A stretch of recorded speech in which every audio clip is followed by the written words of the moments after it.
Hello everybody, 'tis I, Broseph the Space Crusader VTuber guy on YouTube, and welcome to Castlevania Dawn of Sorrow. Now, if you recalled last time, I made it to the Chaos Hell World thing, where, the final boss is gonna be.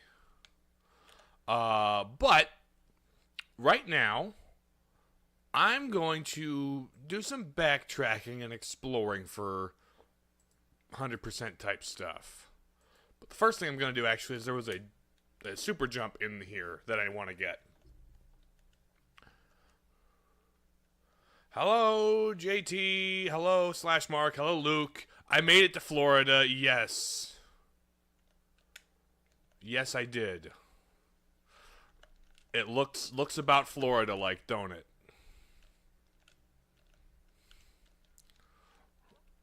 Can you please die?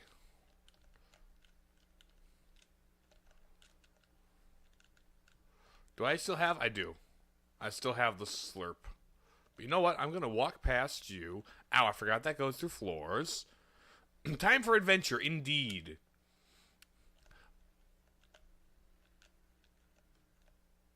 Come on, buddy. There we go. Life is amazing when you give it with open arms. Give life with open arms? I am currently not in a position to be giving life. We'll see what happens in the eventuals, but like, right now, that's not so much of a thing. I realize it's a typo, or a misunderstood speech to text, but it's funny to take it literally. You guys just avoid me. I'm imagining that you're at the point of the game where you can wander into Dracula's boss room, right? Or you can either damage him or win. I think we're past getting bad endings at this point. Actually. What I actually think is we're at the point where I did the thing where it with the soul mirror thing. Right? Where I had to like go into the mirror world and fight the demon instead of the boss. And then I also did the thing where I wore the amulet charm thing. So I think I'm good. Like in terms of bad ending stuff. I think right now it's just maybe not Dracula himself, but like whatever that one guy, his deal is. What's his butt? Ow, I was explosive. This life is amazing if you give it with open... Yeah, you said give it.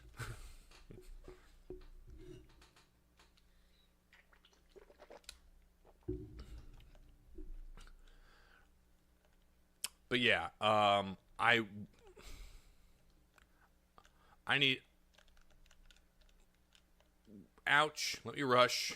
Ouch. Never mind. I want to get the super jump, but I don't want to... I've got a bat. I've got a double jump. The super jump isn't necessary. Oh! I haven't listened to the whole musical enough times to remember every little line.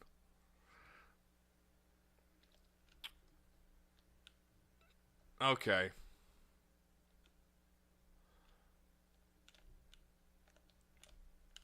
Pardon me, Mr. Rainbow Jelly.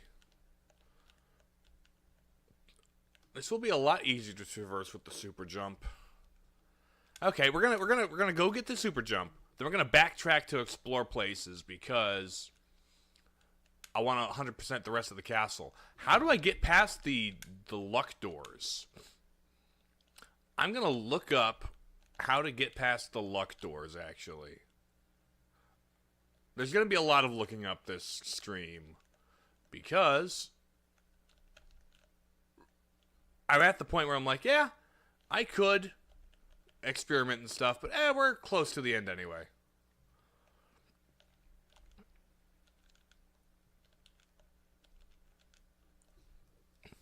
Okay, give me the pillar. I bought the game a year ago and it was like on sale.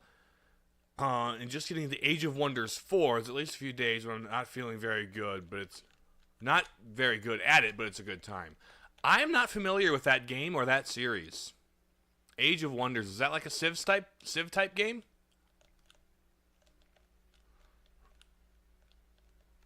It's like RTS building type game. That's what it sounds like with a title like Age of Wonders. You gotta like level up your society to build enough monuments, kind of a thing. Like, there's a lot you can actually intuit from a title. There's like certain genres that have like just staples to the way they're titled, even, you know?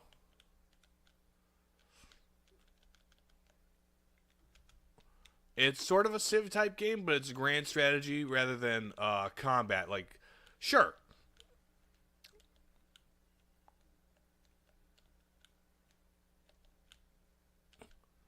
Like a miniatures game. Sure, it's...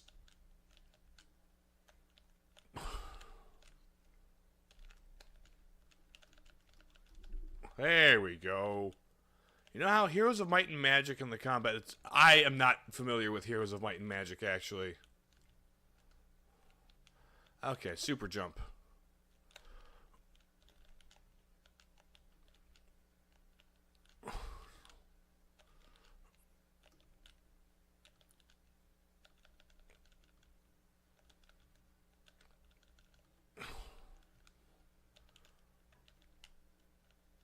Ouch, dang it. Didn't figure. I'll try and think of a good comparison. But it's like, yeah, it's more Civ type, grand strategy, but then combat's like a miniature. Yeah, so it's... Makes sense.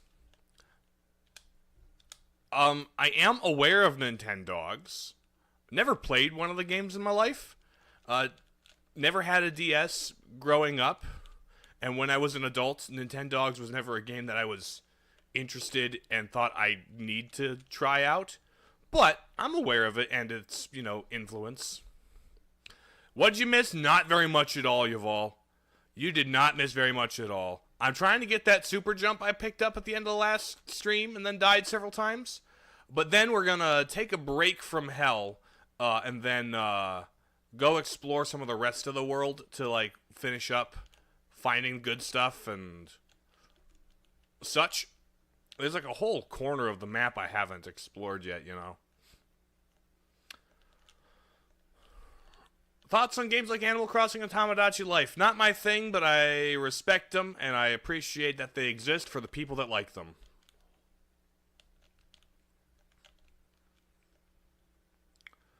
It just occurred to me you can't play the Yoda death on YouTube. Nope, that is a Twitch thing. You're getting a little comfy with channel points, huh, Luke?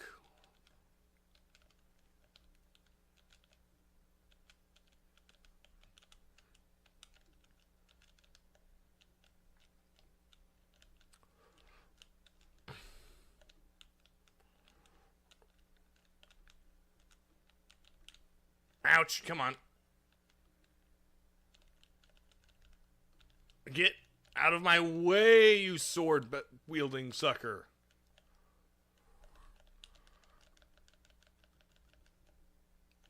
Where? Ow! Woman, why'd you do that?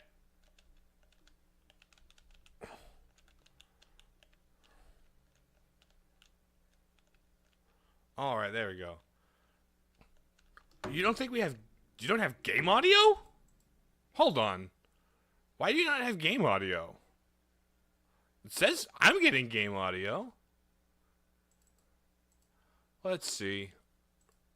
Is it just quiet? You guys have it now? Da-da-da-da. Console. Monitor and output.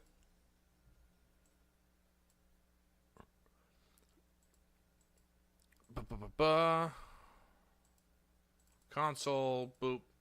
Boop. You getting audio at all there, Luke? Because if not, I don't know what the problem is. There it is? Okay, I fixed it. Good, good, good.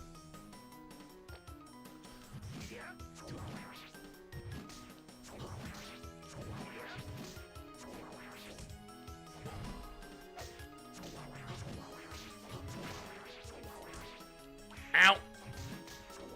Let me out! Ow! Let me out! Dang it. Oy, oy, oy. Use item. Do I have any food? Causes hallucinations. Don't want to use that. I don't have any healing items. That's lame.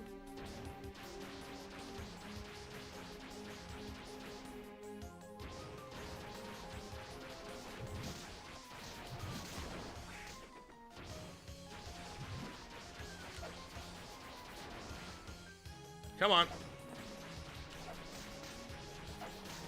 There we go. I am very near death. Holy moly.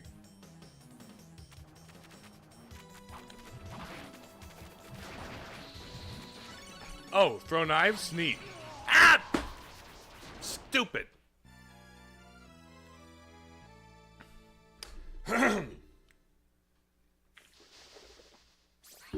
Okay.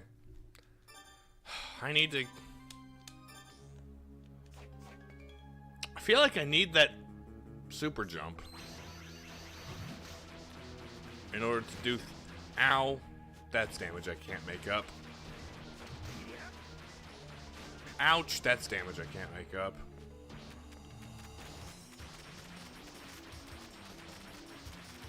Okay, here we go. Okay, but... I don't... Honestly, I kind of do want to try more Metroid ROM hacks, actually. I've never played a Metroid ROM hack before. Not properly, anyway. I think Super Metroid ROM hacks would be neat. I'm just aware most of them are, like, either jokes or intended for, like, more serious speedrunny type of high movement mechanic things, which I've done a mock ball in my day, but I'm not like the most speedrunny great at Super Metroid guy out there, so I'm not about to play like a Kaizo style ROM hack, you know. But I do think, like, if I want more Super Metroid, and like gameplay wise, if I want more Super Metroid, like ROM hacks are kind of the only place to get it, really.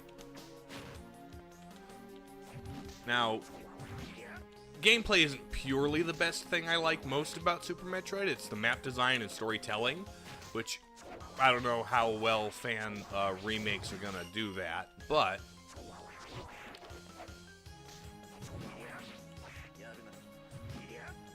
is the only Prime series ROM hack. Oh, I wasn't aware of much Prime ROM hacks. That sounds like a complicated game to make mods of, frankly.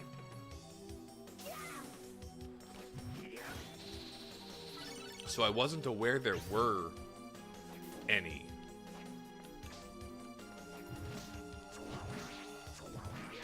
That's actually kind of cool.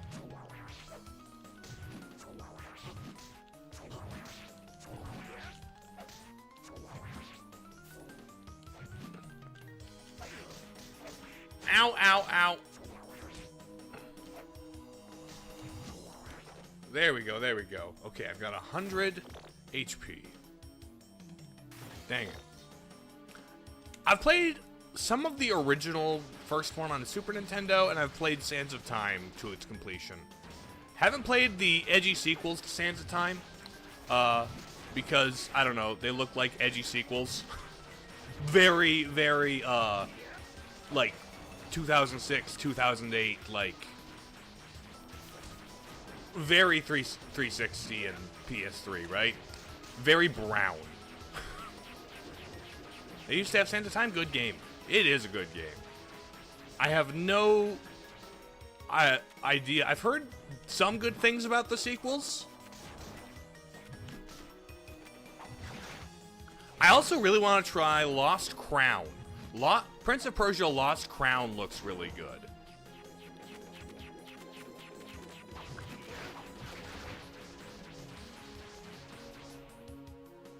I just haven't bought it because I'm not comfortable with giving Ubisoft a lot of money. For reasons.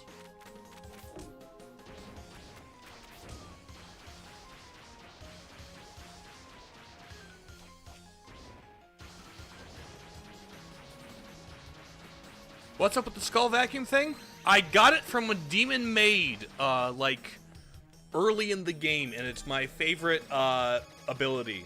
Because it does damage to enemies and absorbs a little bit of chip health.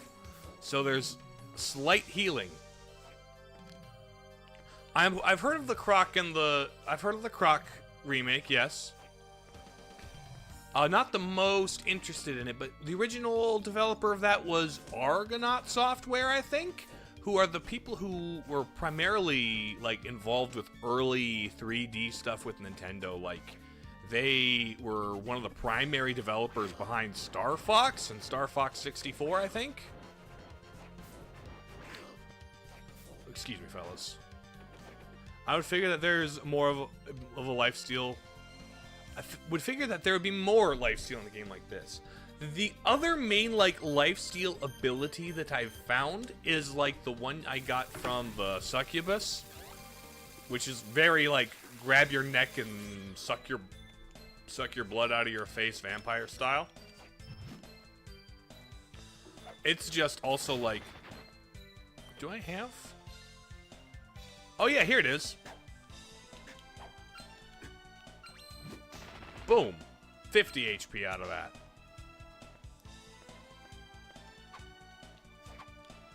Now, according to the map I have pulled up,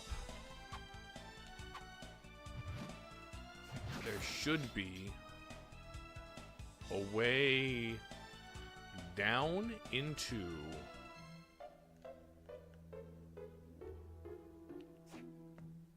Hello.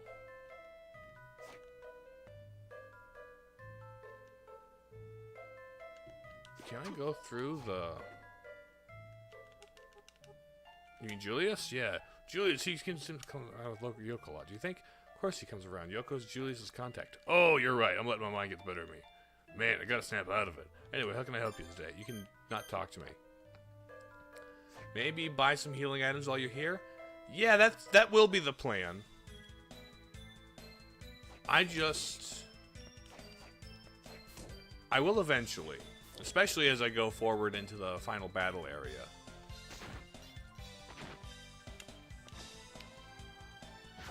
I do play some normal platformers, but Metroidvanias are my favorites, you know?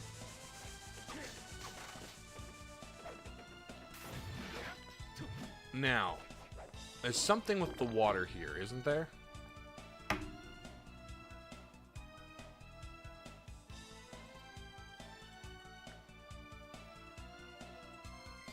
Is there something with the water here?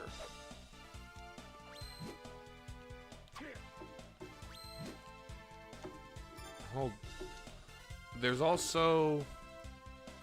How do I get down into the bottom left?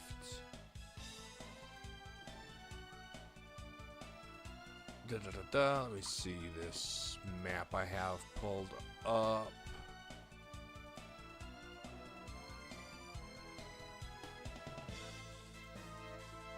Also, Zelda 2 seems like it would be your type of game. I'm surprised you hadn't played it. No, I have, Luke. I have. I played the OG Zelda 2 on GameCube. It did some things that frustrate me, right? It's overly hard and has some very obtuse puzzle things. Castlevania, Dawn of Sorrow, how to get to bottom left of the map.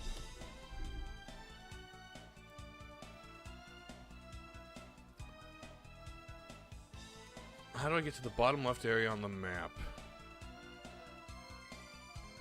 Or base Lord special weapon to warp on top of the block, switching in your way, or go to the room with the water. Two options. Turn. Okay.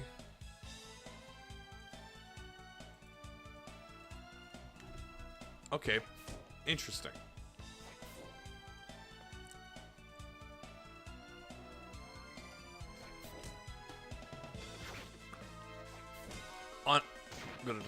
Remember when Nintendo wanted to censor Castlevania's religious imagery?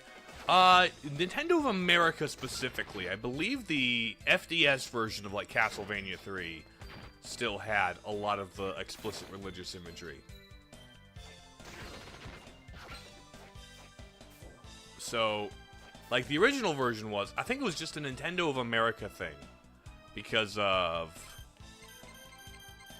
They were afraid parents were gonna freak out because it's demonic! Because there's a bad guy you've got to kill who's a demon. And it's like, yeah, the bad guy's the demon.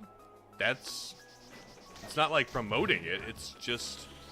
It's actively, saying it's a bad thing, actually. But I get it. Late 80s and mid-90s satanic panic stuff. Oh no, they're gonna corrupt the youth with killing vampires in the name of God.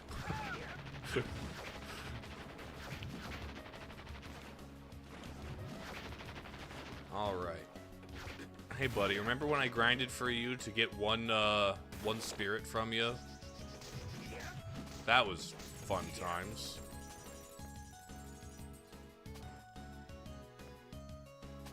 Let's see. There does seem to be a secret room in here. Oh, here we go. Hello. Eversing. What does the Eversing do? An armor tempered by the waterfall over millenniums. So it's lower in everything else, but really high defense. Interesting. I will bear that in mind.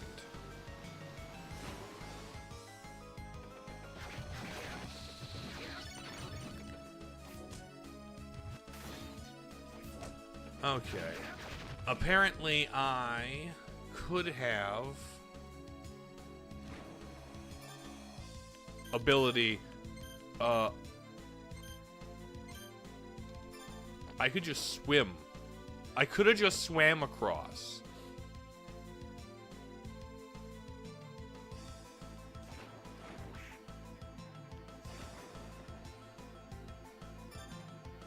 Okay. Equip. Ability. And then hold on. How did you say get across here?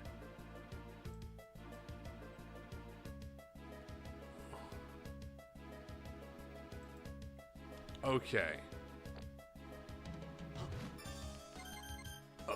Nope. Ability. You on. And then equip souls. Let's go Puppet Master. And let's go increase throwing ability, I think.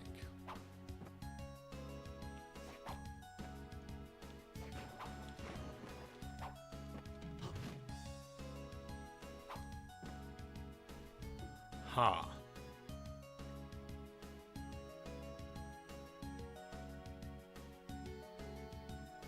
From here, you turn spikes is equipped. Bone arc.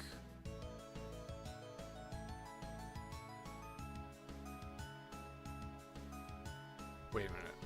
Do I have a bone arc?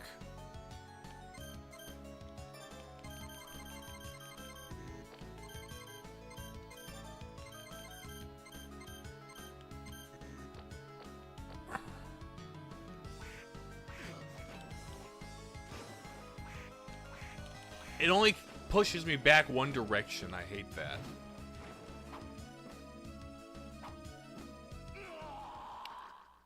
Huh. So I need like a hyper-specific set of... I don't need Julius mode. Da, da, da, da.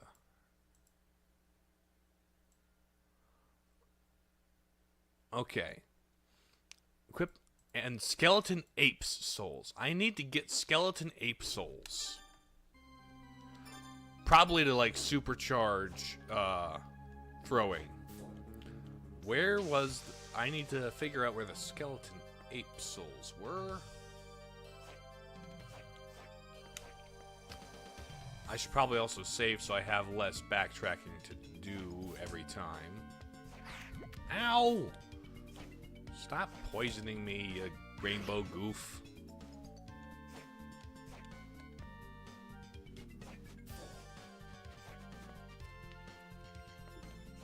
Technically, human skeleton is an ape skeleton. You're not, like, incorrect. You're just wrong. Let's see. Castlevania Dawn of Sorrow. Also, what was the other question I had? Oh. Slot machine. Doors.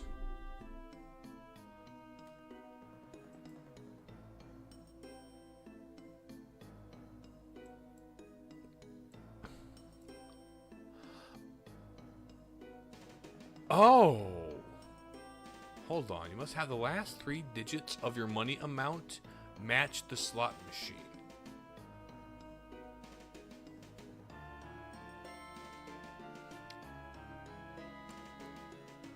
For example...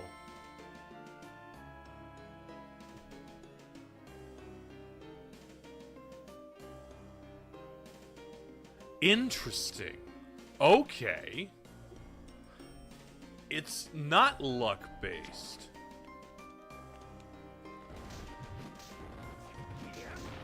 You know, Yuval, that's a generalization that I am not going to agree with in full. Because I think it's important to have the material make sense to your audience. You know? Like, on the one hand, you don't want to, like, destroy the point of the story, right? You don't want to have the point lost in translation. But most, like, things that are translated are also localized because the exact phrasing and exact things don't always make sense. There are localizations that go way too far. I will definitely admit to that. Alright, we're gonna grind this guy. Gonna grind your bones to make my bread.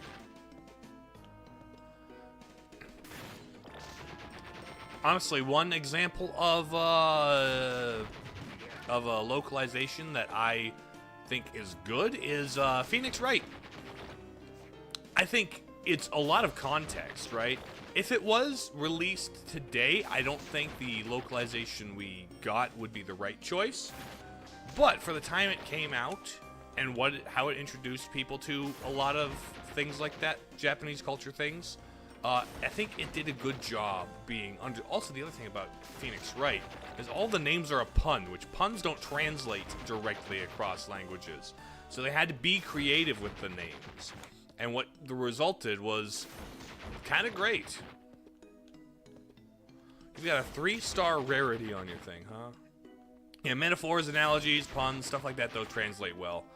So, honestly, every good translation involves a little bit of localization.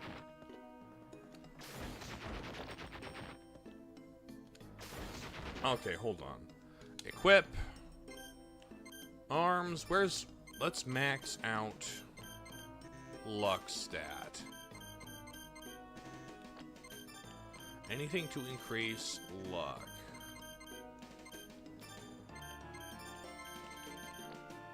Not by 2 points. Probably not gonna feel anything. But localization becomes censorship. Yes, exactly. Which is what you get with stuff like the 4Kids dubs of old anime. And honestly, some of the, like, some Crunchyroll stuff, depending on what anime it is, you know? But, like...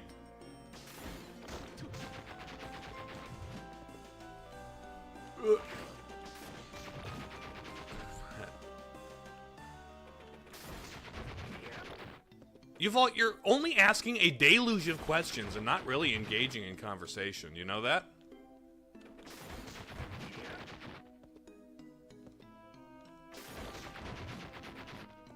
I mean, I'm grinding 1 ape, so it's not the most riveting gameplay, so I've got to do something to pass the time, but... Hut!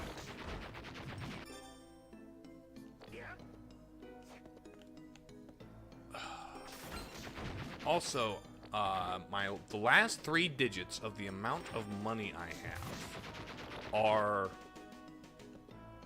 the numbers I get when I'm at the slot machines, it turns out. So I might have to buy things that add up to just about where, to 777, I think. Either collect or spend money up to 777. And that's how I get through the lucky doors. It's not lucky, it's, manipulating the stuff, but you know.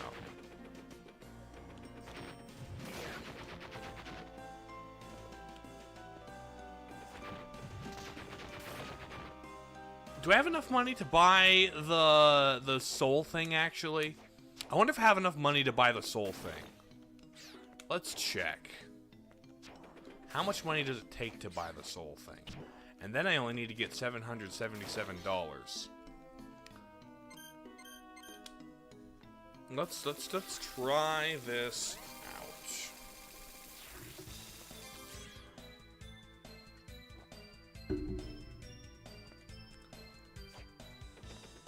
All right, hammer.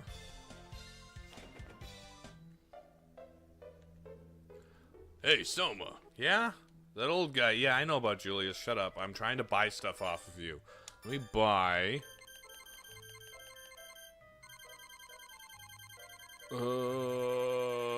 Okay. Soul Eater Ring. Holy mackerel. That's stupid.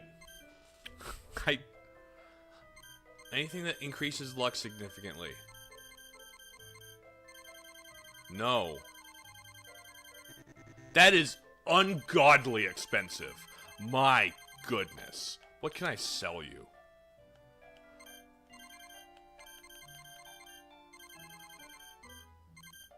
Let's see. I have 2 of these.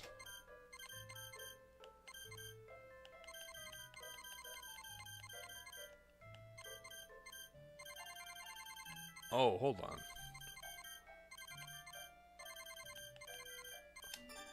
Sell a boomerang. 1, 2, 1.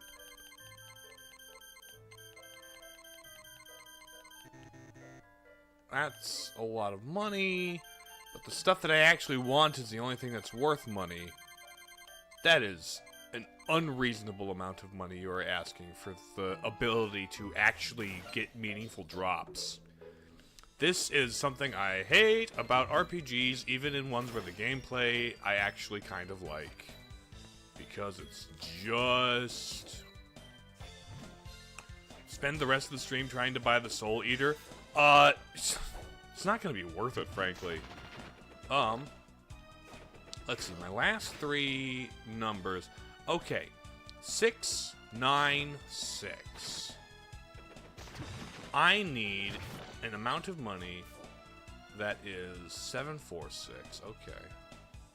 Wow, a Castlevania! Yes, Mike! Welcome! Welcome to the Castlevania. I am in the end game. I could go beat the game, but I'm headed back to 100% and open up some doors and such. Hello, Retro Man. Welcome. And now we're at the part of the game that reminds me why the Castlevanias are not my favorite Metroidvanias, because they expect me to do some grinding to get, like, limited drops so I can, explore the final corner of the map because I don't have the right soul, apparently. I also need to grind for an exact number of coins, which is gonna be difficult. How's it going? It's going alright.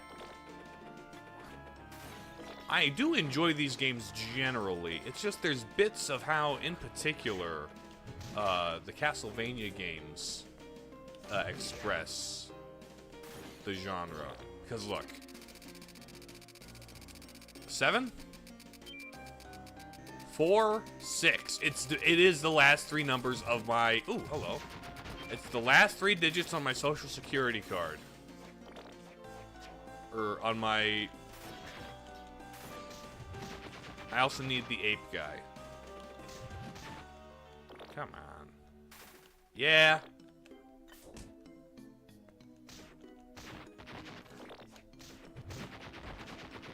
It is a little frustrating. Because, like, I need this guy's soul to throw a thing farther so I can get into the bottom corner of the map that I haven't explored. 50. I'm at 796.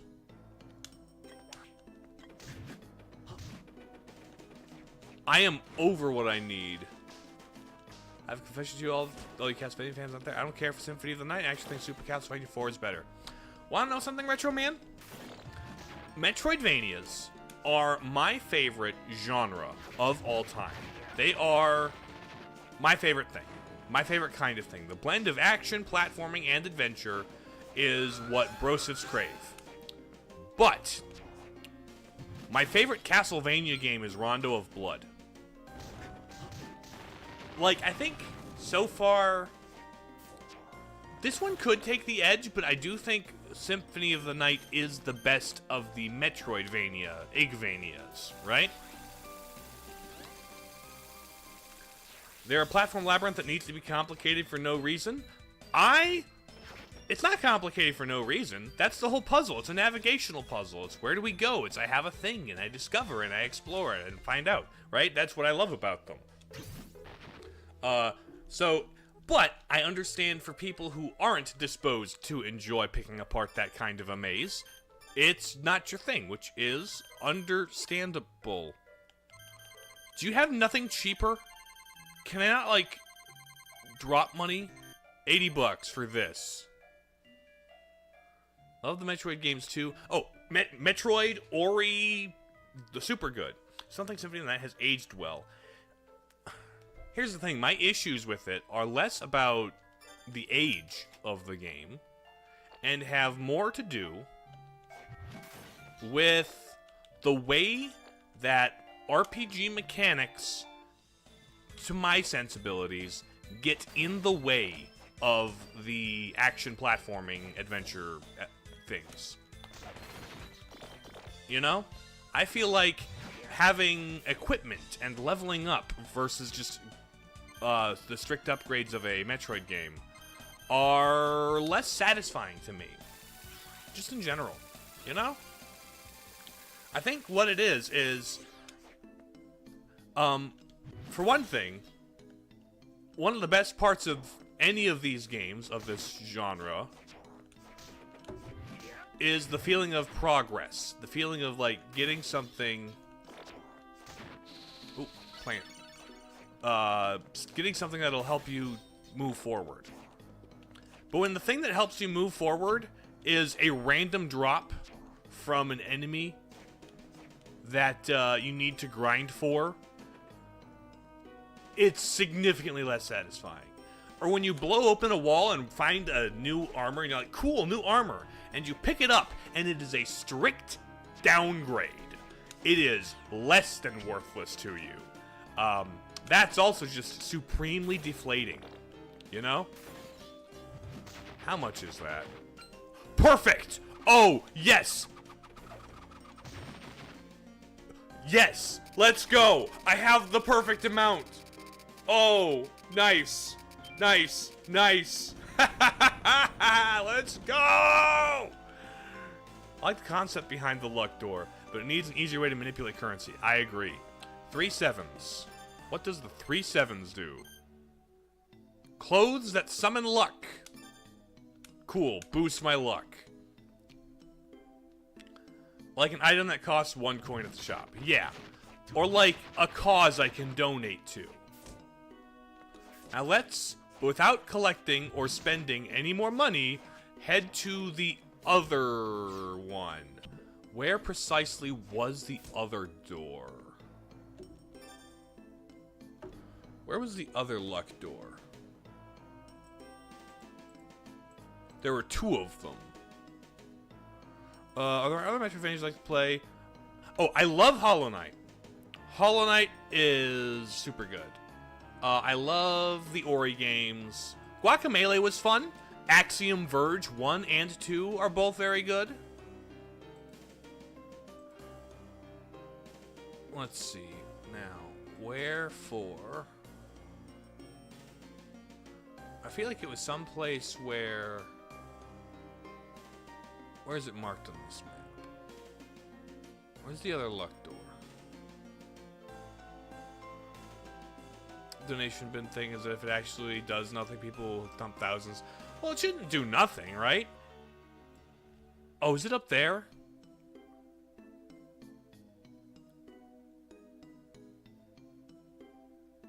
Is it up in that corner? I'll see.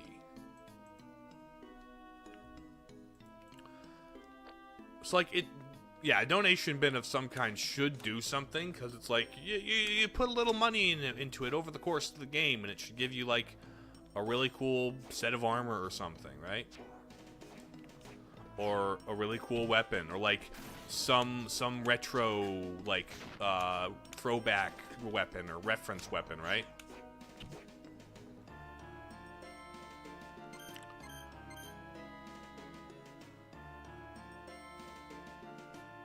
Was it this room, I wonder? Maybe it gives you a temporary buff if you donate over a threshold. Like, you toss $100 in there and you get, like, auto heal or, like, resistance. That's an interesting idea. I just feel like I would rather get this being a adventure action platformer. I would rather have a permanent upgrade. I would rather have some permanent reward. Because that's why I explore and engage with the world. It's to be rewarded. I think games like this should reward exploration and experimentation. Oh, wait. 573?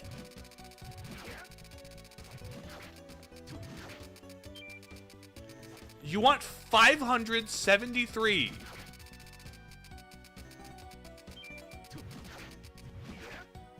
Oh. Okay, that's, I'll come back later, then. 573, and was there another one? In, like, the fancy area? The fancy, like, ballroom area?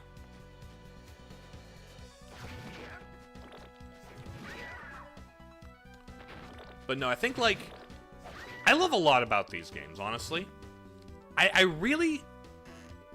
I don't... They don't do anything I actively dislike. They just do little things that kind of annoy me in a way where it's like, I don't prefer that. You know? Like, to the thing where, like, you find an armor that's just a strict downgrade because it's, just 4 less of everything. It's like, well, that's a letdown. At the very least, in Metroid, like, 3 more missiles is always 3 more missiles, and you can't change that, right? Okay, I have more luck. I suppose I could try grinding the apes some more for a thing.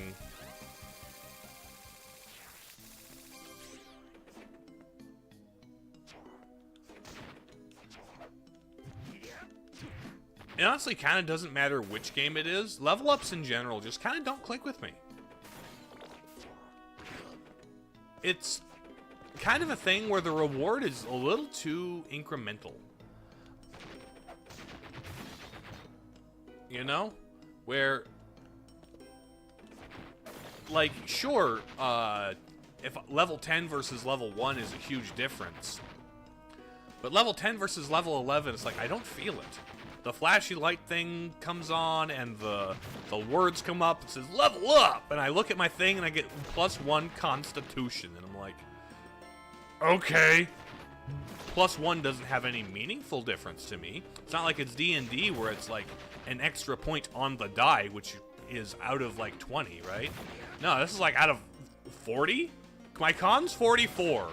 How is 44 any different from 43? Like, it's 1 point in math, but, like, what's the max number on that?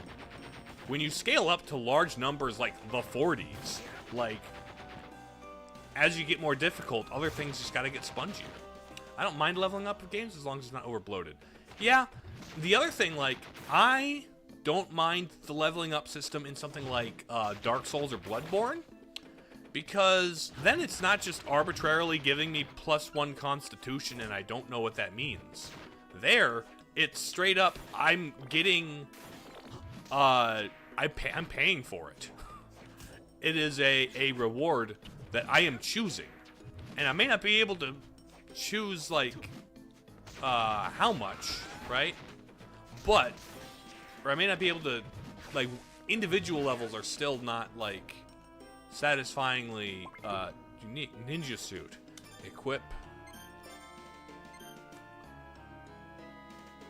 I see. Higher everything else, but lower the other half. So it's kind of the inverse of the 3-7 suits. Gotcha.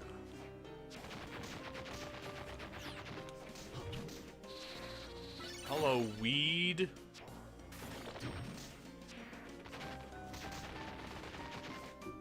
Let's see. Is there anywhere else, like, any other, like, little holes in the map to find?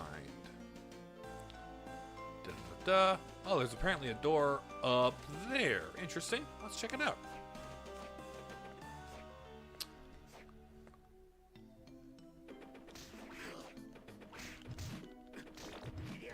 But no, it's just like, I understand the appeal of, like, leveling up and stuff. And I understand that it's appealing. I understand why it's appealing. I just don't get it. You know? I understand it, but it just doesn't work on me. Other people, when they see the lights and the numbers go bigger, their dopamine goes, and I'm like, that's cool, but I can't feel it. You know? I need to feel it. And when I press an option on a menu and the number's 2% bigger, I don't feel that. You know?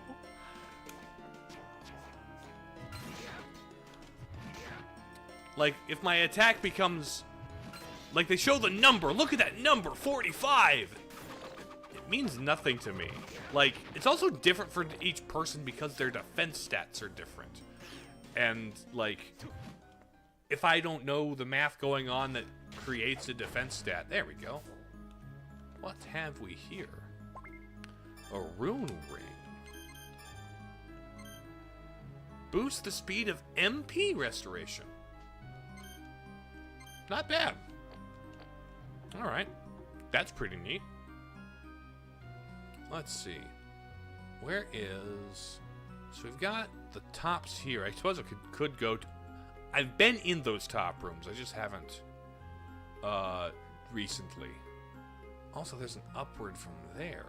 Interesting. Pinball machines, while they're going the way of the blockbuster, started wildly inflating the possible scores to abuse points go up brain. Yep. Which is also like why arcade style games aren't really my thing. Like, there's a couple of good arcade games out there, but I'm not a score chaser infinite player kind of a guy. You know?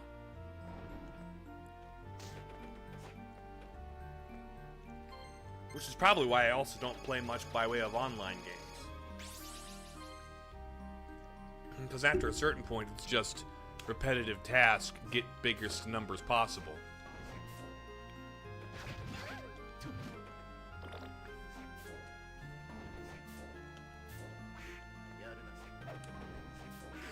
Now, thought pinball machines are doing decently well as of late. It might depend. It might depend on where you're seeing them, right? There are definitely places dedicated to it, and there is a niche for it.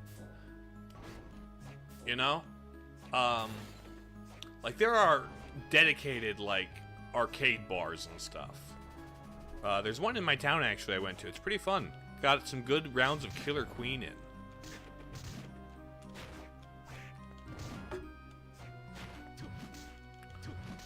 Which Killer Queen's a fun game.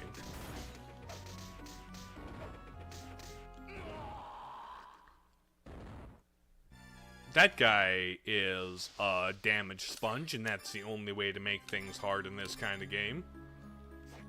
There's a couple arcade places I normally go to that have those kinds of machines. Yeah. Like, they're probably... Ma'am, you didn't seem to be wearing much. Where were you keeping an entire cup of coffee? Never mind. Never answer that. I do not want to know.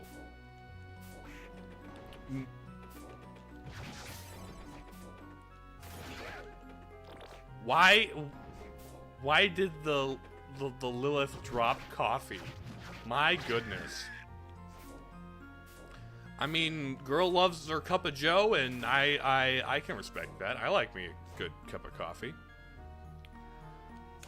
I mean, fortunately, they're only like 4 pixels tall, but it's like very gothic, very demon imagery, right? Also, there's one bedroom where they just put 4 ladies in here. Was there anything in here in this map? No.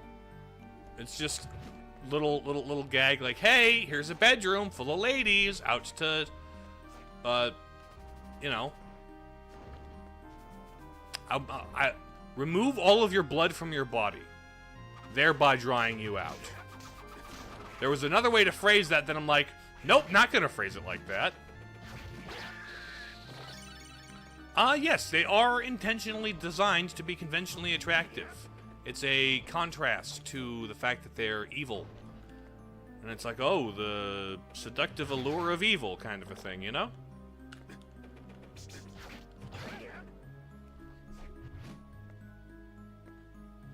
Alright, so...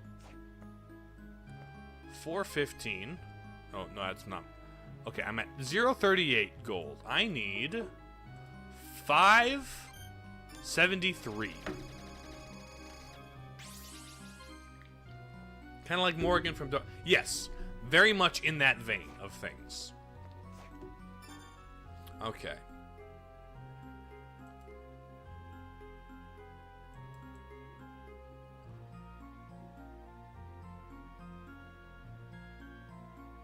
Okay, I've been in that corner. That's the corner with the golem. There's a room on top of the room I fought those guys in.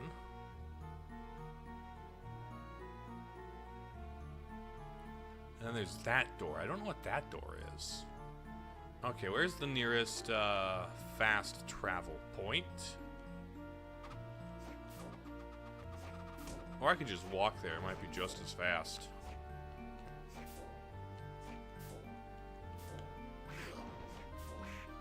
Ladies, excuse me, there's more than enough of me to go around.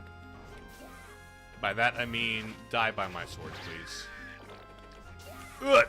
Dun da da da da da da da da. I love little particle physics. I realized that when I was killing the Valkyrie, like, feathers fly off. And I can slurp the feathers into my vacuum cleaner.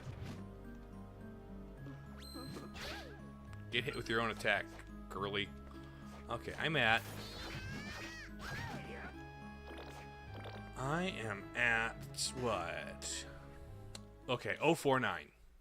049. I need... what was the number again? 573.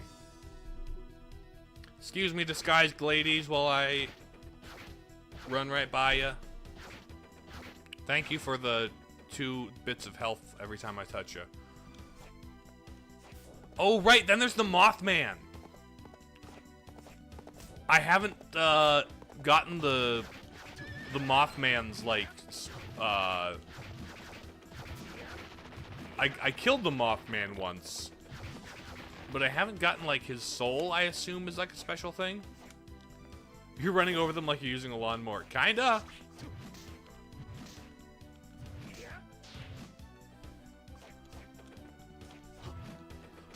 Honestly, what is a vacuum cleaner but a lawnmower for your carpet? Does that make sense? I hope it doesn't. Because not making sense is funny sometimes.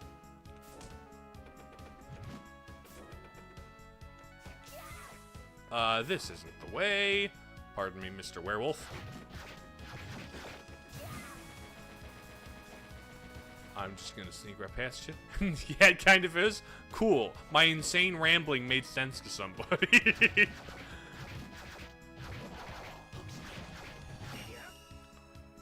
you for the level up. It added +1 to a couple of stats, I think. Don't know what that means or feels like practically, but it's a thing, I guess.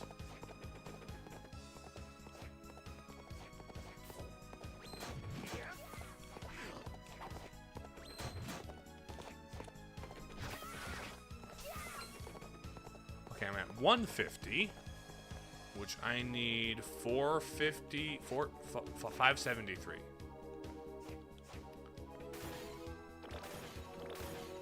I kind of feel, that's how I feel about leveling up in Elden Ring. Yeah, the Souls games, I do feel like because I am proactively buying the level ups, I don't mind it as much because then I have more expression in my build. Even though individual level ups are kind of like, I don't know how much this actually helps. Your stats are better, how much it actually does to change anything. Yeah, unless you're like buying 2 or 3 level ups at a time.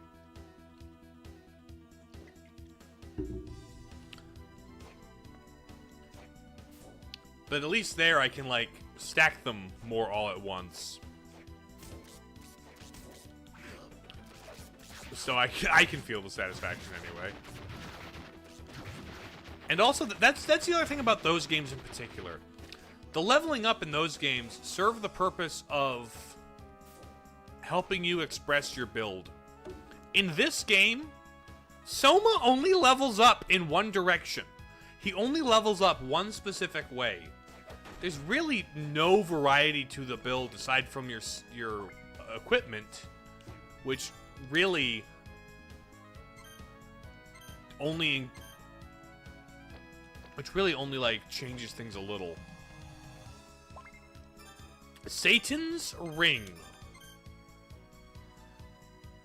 That's good stats, but bad luck.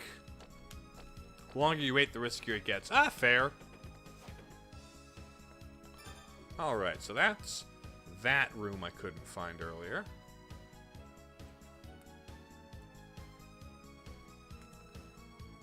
Okay, there's those I haven't filled in. That seems to be complete. This seems to be complete. That seems to be complete. Oh, I haven't been through there. Oh, there's a thing over there I can get. Okay.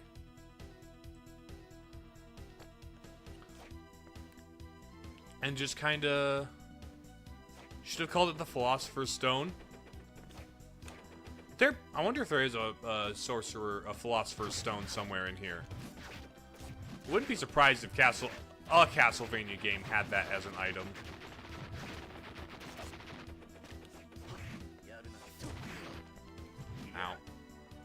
Ow. I could also, like, map the Mothman room, but I really don't feel the need to.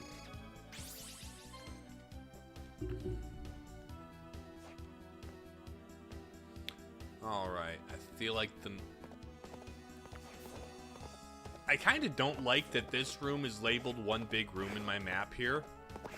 Because it's, not connected. And I can't go down through the bottom. I gotta go around and stuff.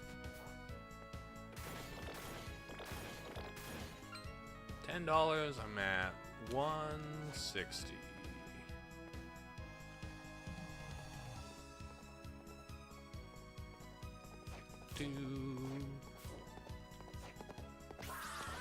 Although one thing I will appreciate about this game, like, it doesn't matter, most of the Castlevania games have good music. When I played Mirror of Fate, the Lords of Shadow Mirror of Fate, that one had a very Nothing Burger forgettable soundtrack, which, being made by Mercury Steam, the same guys who did Metroid Dread, suddenly things make sense. But this is just classic Castlevania, man. Welcome back, Mike. I believe that's how you told me to pronounce it last time.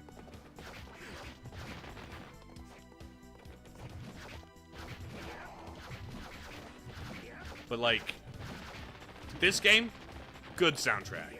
Excellent soundtrack. Also, love the bottom right area. I'm gonna be going back there, but, like, that's the area that played Vampire Killer. And I love... Vampire Killer is such an excellent track. All-time classic. Hope I didn't offend anybody when I say... No. Here's the thing. It's a niche genre, Miki. It's a niche genre, and I recognize that. It's not for everybody.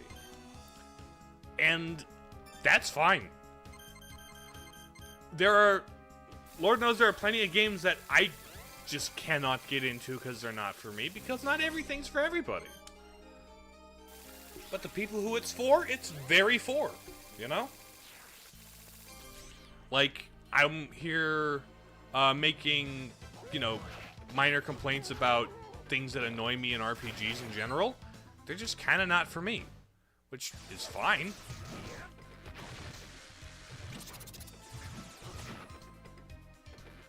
Because not everything's for everybody. And I do think people should be more accepting of that fact, frankly.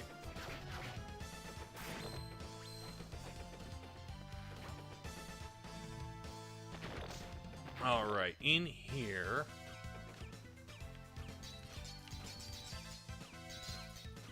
Oh, hold on.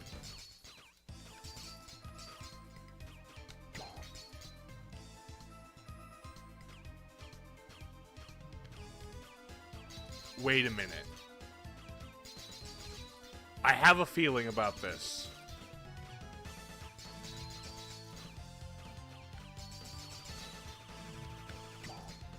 Dang it. Not quite. Nope. Admit that your only experience was Metroid for the NES. NES Metroid is a very good game. Not a Metroidvania, obviously. And Super NES. In both games, I was stuck in the very first stages. Huh. Well... Oh, Metroid for NES is Super Metroid for NES. Which, Metroid 1, I fully admit, is a difficult to get into game.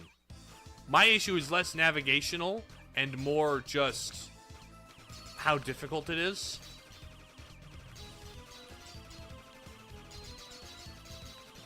I think its primary issue is that it, like, you can get a bunch of health. There we go. But it always respawns you at 30. Which is not enough.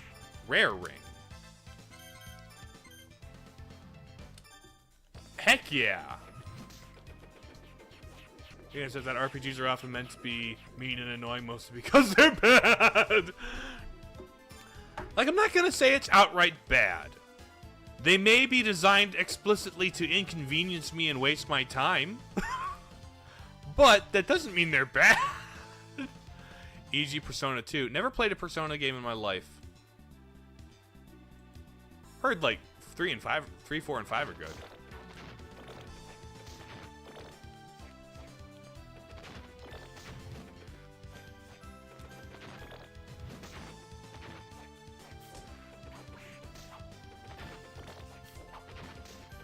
My other main thing is I haven't played much Pokemon or Persona. No, I haven't played many RPGs in general. I have tried playing them, but like I can't really get into them because I don't know, I just kind of can't get into them. You know? Like I've started a couple and just never bothered finishing them because I did not vibe with them.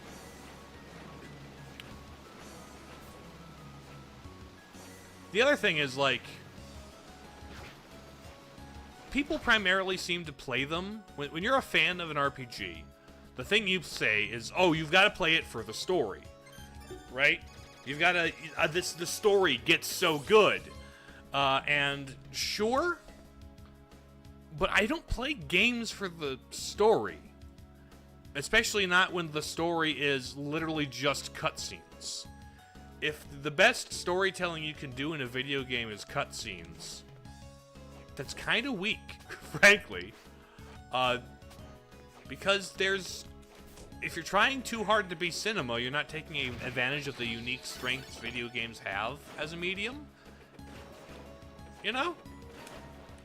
Like, telling the story and expressing characters through the gameplay, through the mechanics, through how you interact with the world is kind of my jam, honestly.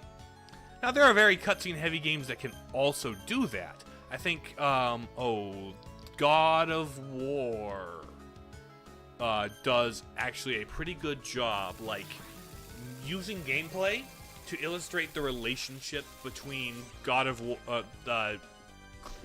Kratos and his son. Like, I think that's pretty neat.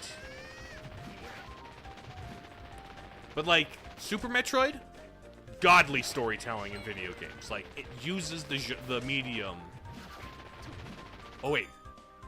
Okay, we're at 483. I need to keep an eye on that, because we need to wait for 573.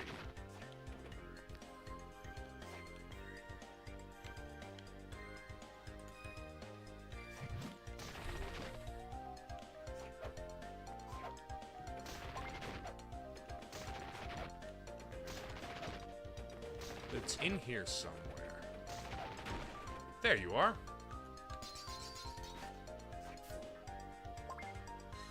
Foie gras. I got duck liver. What does foie gras do?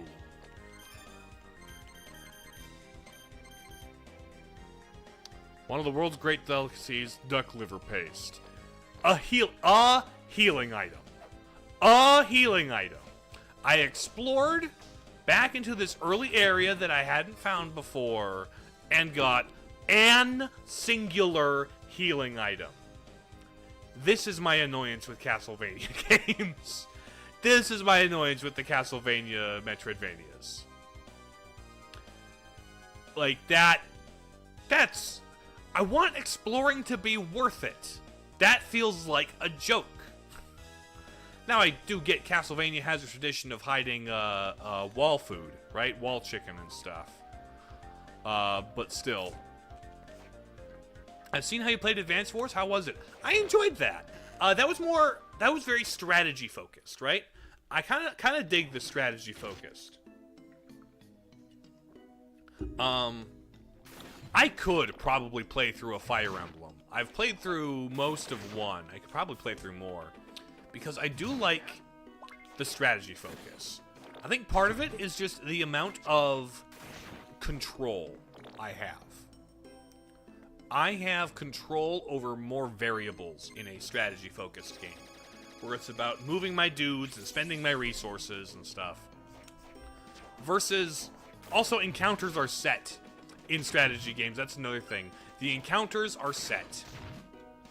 The dice isn't going to say, screw you in particular today, here's a random encounter that you can't survive, because they're specific set puzzles. It's puzzle combat, almost.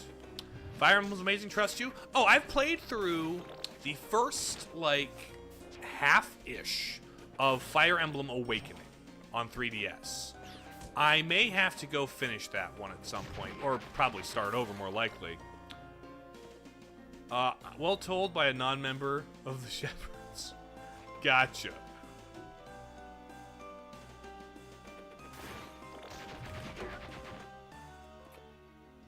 But yeah, the strategy-focused RPGs, where you've got more control over, like, the way you spend your turns and what you do on your turns and such. Oh, that's your favorite one? I heard it was a good place to start that was beginner friendly while also being kind of classic, and also having the characters I would recognize from Smash Bros. About half of the characters I recognize from Smash Bros. Because that game, for whatever reason, there's 3 characters from that game in Smash Bros. When there didn't need to be. They could have just stuck to 1, frankly. Should have, actually. Probably a big... kind of a weird specific hot take I have, maybe. But I think Lucina was the wrong choice to make in Smash 4. I began Fire Emblem for the Smash Bros. 2. Like, Smash did a really good job introducing people to a bunch of series.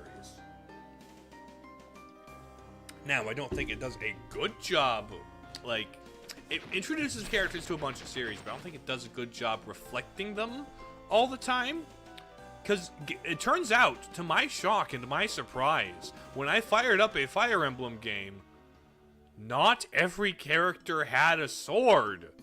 What blasphemy is this? I thought Fire Emblem was a game where every character had a sword.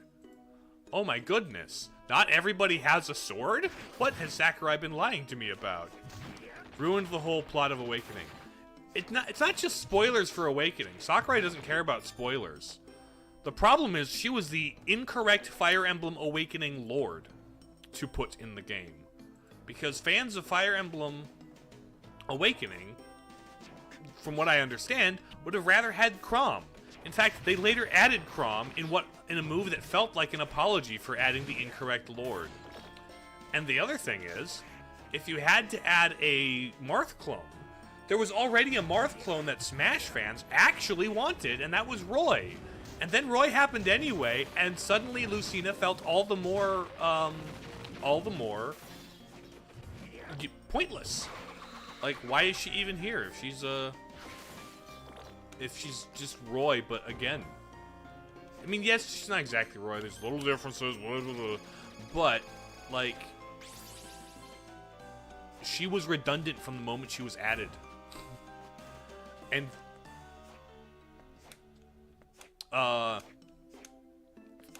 like, she was initially going to be a skin for Marth, the way that Alf was a skin for Olimar, right? Had she stayed a skin and not been upgraded, I don't think we would be having the everybody is Marth meme. Every Fire Emblem character is Marth, like, misconception / meme, started with Girl Marth. Started with the Marth that's actually slightly less feminine than Marth.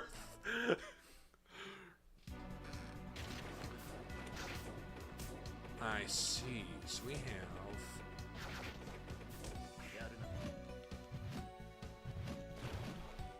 Oh, get off of me.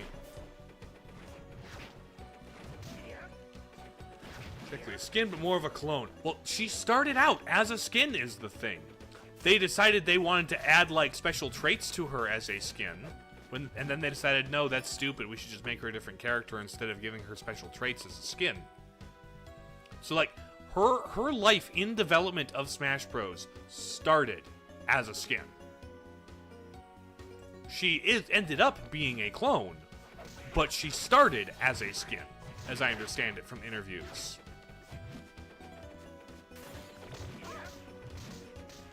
Although the funniest thing about the entire scenario, I think the like, most hilarious thing about the entire Smash Bros. Clone saga is the fact that fans of Fire Emblem were like, hey, Sakurai, in Smash 4, why are you adding Lucina instead of Chrom? We would rather have Chrom. And then Sakurai was like, in interviews, he was on record as saying, I had plans to put Chrom in the game. I thought it would be a good idea. But then I realized, now get this, no joke, he legit said this, I thought Chrom would be too similar to Marth. My man unironically said that about why he didn't add Chrom to the game in the game that introduced freaking Lucina. And that is, the lack of self-awareness there is hilarious. It is so funny. Like, I understand for a new character to be developed, you didn't want another, like, Swordy. But, like, when you decided to make an Echo Fighter, why didn't you also just do Chrom? It's stupid. It's dumb. It is the most stupid. Army Jacket. Slightly better defense, but I have things with better defense. Yeah, this is a downgrade. I don't like Fire Emblem because I find the character designs bland and uninspired. Yavol, what Fire Emblem games are you looking at? The character designs are over the top. Especially in some of the more recent ones, specifically. Like, the more recent Fire Emblems have, like, some unnecessarily over-the-top designs.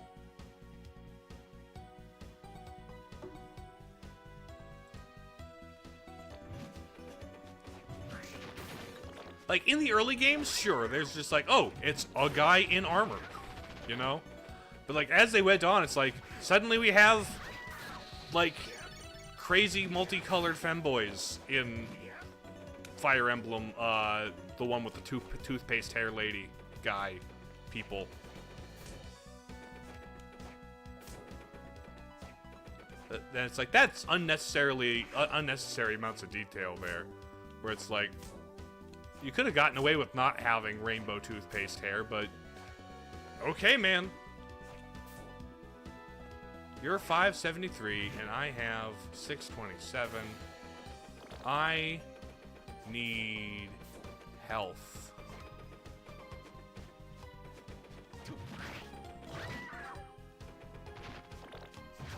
The features of every Fire Emblem game is that there's a lot of characters that are... Yes. Oh, there are definitely a lot of character archetypes that are repeated. I get that. Because, like, you've got your Pegasus Knight sisters, and you've got your Cain and Abel Axe dudes, right? So, like, it's... Which I think that's actually a good way to do it, where it's like, every game has a different set of characters, but they occupy similar roles, so you can look forward to, like, twists on the role.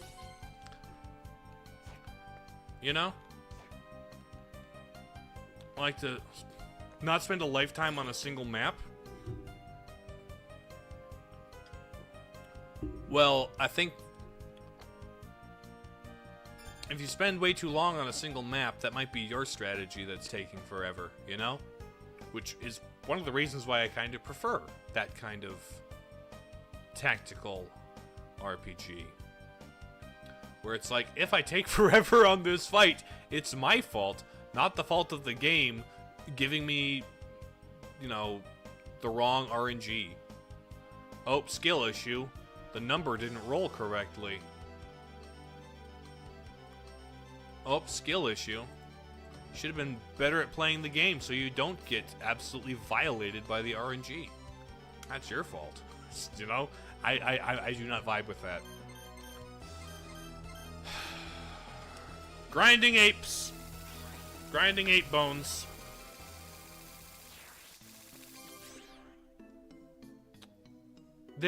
RPGs come in a variety of flavors.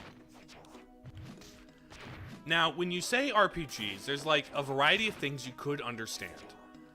Fire Emblem and like Advance Wars even occupy a niche, right? Even within the RPGs. Farming or relaxing games such as Animal Crossing or Tomodachi Life. Generally speaking, Mike, I like games where I can get to the goal and then put the game down and say, that was a good game. I can play that package of it and experience that thing over again later. I like games that are replayable. I would rather play a game that is infinitely replayable than a game that I play infinitely. Now, there is an ending to Animal Crossing. There is an ending to Stardew Valley, technically. There's an ending to Minecraft, but that's not the point, you know? The whole entire point and gameplay loop isn't geared toward the goal. And so, yeah, that's kind of my view on those kinds of games, you know? It's probably why I also don't play online games, because they're meant to be they're made to be played infinitely playable. There are a couple, like, there's a couple, like, run-based games, like roguelikes or roguelikes. I should get back into Spelunky. Spelunky's fun. But that's, like, less infinitely playable, again, more infinitely replayable, you know?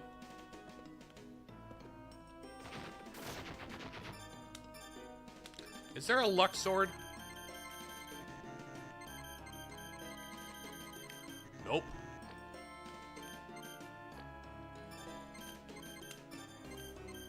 Is there a luck soul? No. Not into those games, but if well done, I'd fancy to play them. Who breathed this guy? I don't know who breathed this guy. That is a interesting question, Cormac. And I do not have the answer to that. I'm afraid I cannot help you answer that question.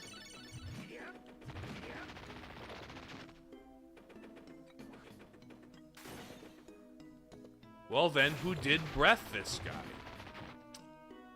Again, I do not have the answer to that. You'll have to discover that yourself.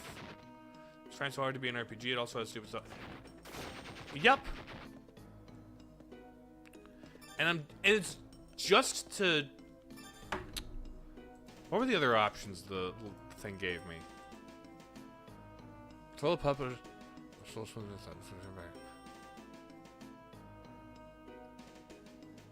The other way to get past the spikes is to equip the Bone Arc and just carry yourself over. You can't use Valkyrie or Iron Golem because it's too big.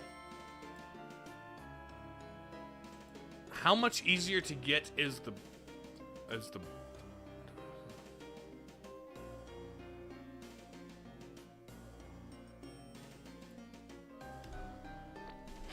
Maybe I try and get a Bone Arc. Maybe I try and get a Bone Arc. Are Bone Arcs a lower rarity than the skeleton apes? I hope so.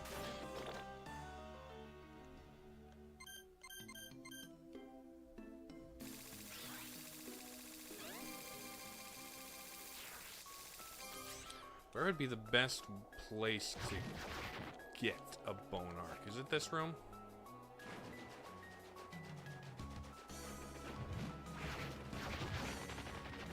I believe they're here. I'll show you what the Bone Arc is. Give me a minute. This guy. That guy. He's a rarity 3 also. That's not helpful. But there's 3 of them in this room, so I can grind more per thing. And it's also closer to where I would want to use it anyway. We'll try this strat, I guess.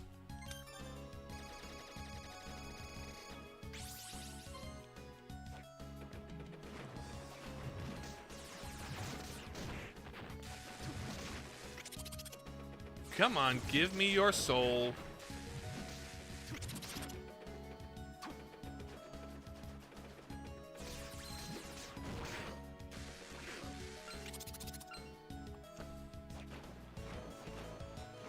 The main reason you don't play RPGs because each one of them is like 15 to 10 gigabytes. Not the older ones.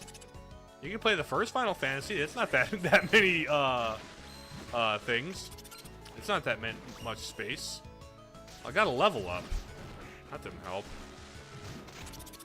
If you could write a character, what would they be like? That is a very loose question because there are various like kinds of characters that exist for various kinds of reasons, you know? And if I were to write a character, it would have to, like... It also depends on the context of the story, you know? Well, it's certainly lighter, lighter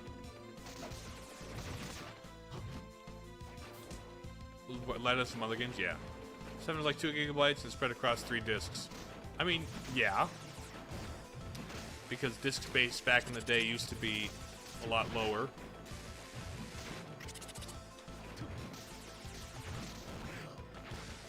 Come on. That is a thing though. I am curious about like playing a Final Fantasy or something at some point. Specifically 7 because it's kind of the Final Fantasy of all time. But also like, do I have the patience? Classic Broseph. Well, here's the thing, like, that is a very vague question. I can answer questions, and I also like, you know, even when when I have an answer, I usually like to explain myself because it gives me something to say while I'm grinding mindlessly for bone arcs. Because you're not giving me your soul, please. I want to dominate your soul, sir. Why do you have an issue with that?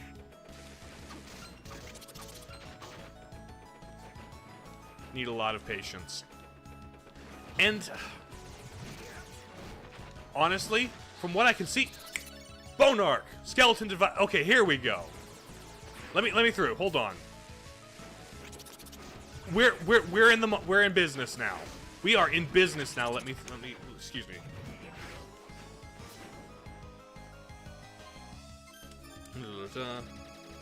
They're a bit worth it personally. Like, here's the other thing that might be a little mean as an outsider who's never played much RPGs.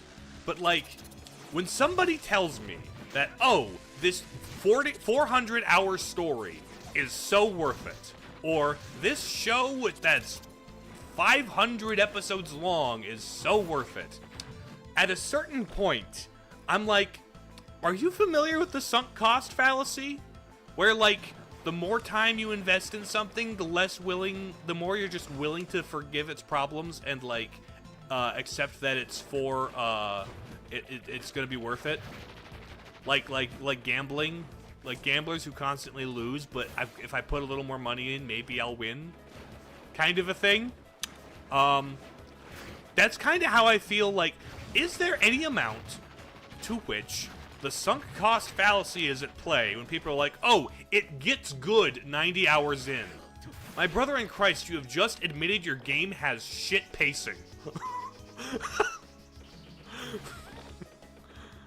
If something is truly peak fiction, part of that peak fictionness should be having good pacing. I actually prefer action-adventure games over RPGs. I should play more non-Zelda action-adventure games. Well, technically these are action-adventure games to a point, but yeah.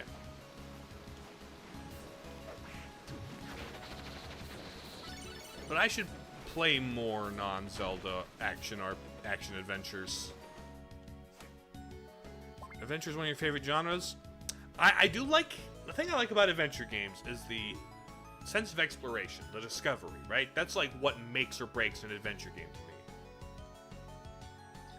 Having a world to discover, a map to explore, and things to be rewarded for your exploration. That's the essence of an adventure game, if you ask me. I dig that. I love that. Games was that? I suppose Arkham, yeah. I haven't played Uncharted. Uncharted seems more it's just straight action to me. I was under the impression that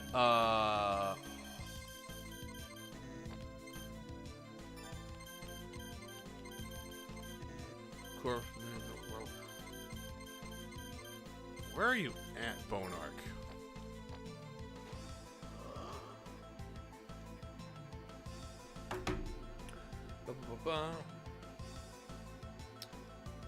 But no, the Batman Arkham games are so good. Love those. I'm gonna answer the character questions. Okay, let me down. Thank you. So, used to be pretty rare pre-2010, but you encounter most of them in most games. Yeah, I feel like a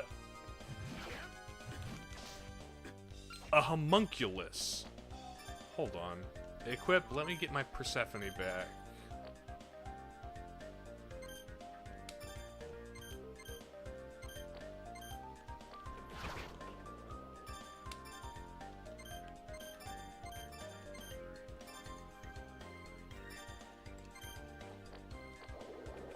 Hold on. Okay, some of Zelda games aren't your favorite. That's fair. Again, not everything's for everybody. I love them. They're very my thing. I've made too many videos on them, but yeah, they're good. You're good. Again, everybody's different, and not everything has to be for everybody. Can I leave by? Thanks for the radius today. Bye, Cormac. Have a good day. You have a good rest of your day. Well, I played Link to the Past after all. A Link to the Past is a good one. I do think it's personally a top 5, but there are other ones that do different aspects better. So if there are different aspects of action-adventure games you'll look for, then maybe Link to the Past wasn't, like, the ideal one for you, you know?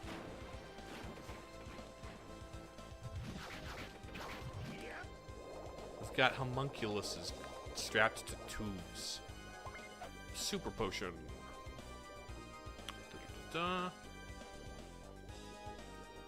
Give my map. Okay. The 3D Zelda games, though.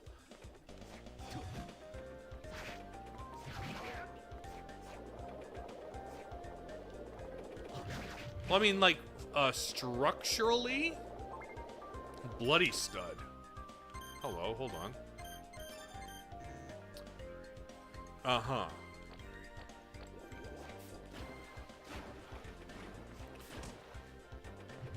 I do feel like the kinds of games people gravitate toward, like, it's kind of about why do you like playing games, you know? Ultimately. Because, like, your favorite genre is going to tap into your favorite things about games as a thing, you know? Like, I like the unique angle of storytelling they have, and I also just like...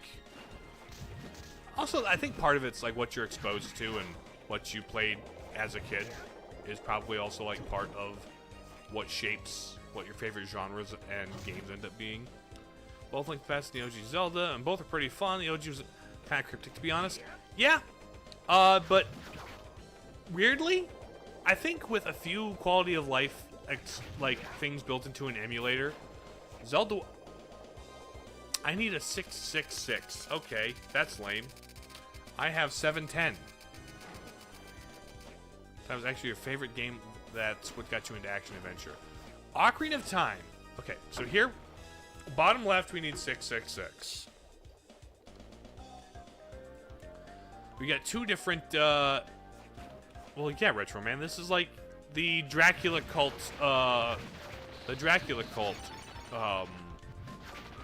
world area. Like, this is their lair. So, of course, they're gonna have...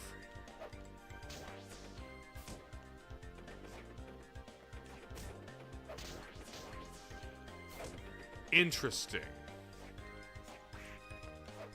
Oh!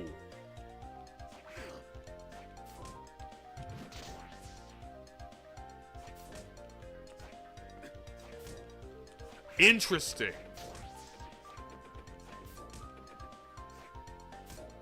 That's kind of an interesting... Oh, hi, buddy. Mind if I just bat over your head?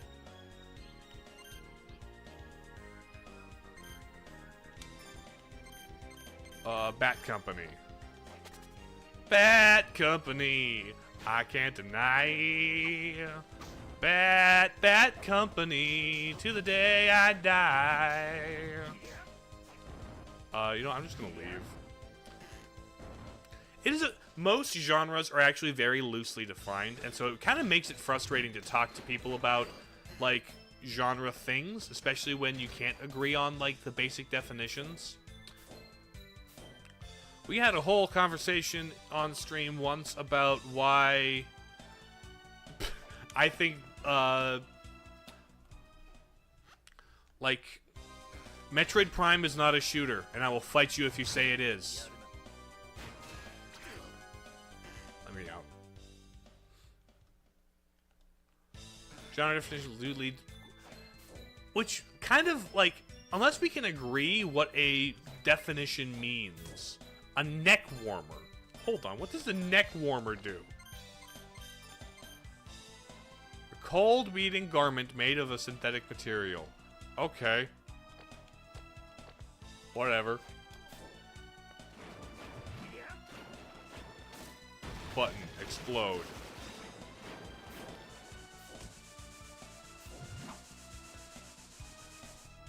Let me save.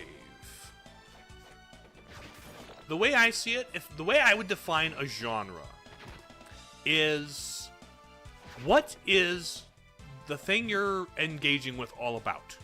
What is it all about? What does it center around?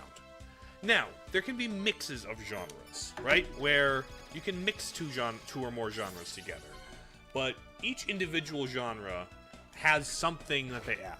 For example, if I'm going to define an adventure game, I would say, for my purposes, an adventure game is focused on exploring to unlock more of the world, right? Now, games may have adventure elements, but that doesn't make them adventure games. Like Zelda, you search through dungeons to find keys to unlock more areas of the world to explore. That's adventure games. Aha!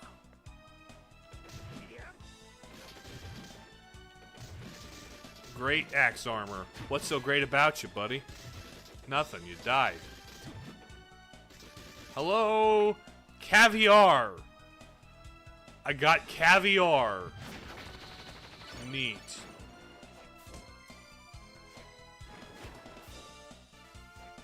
Thank you for the caviar.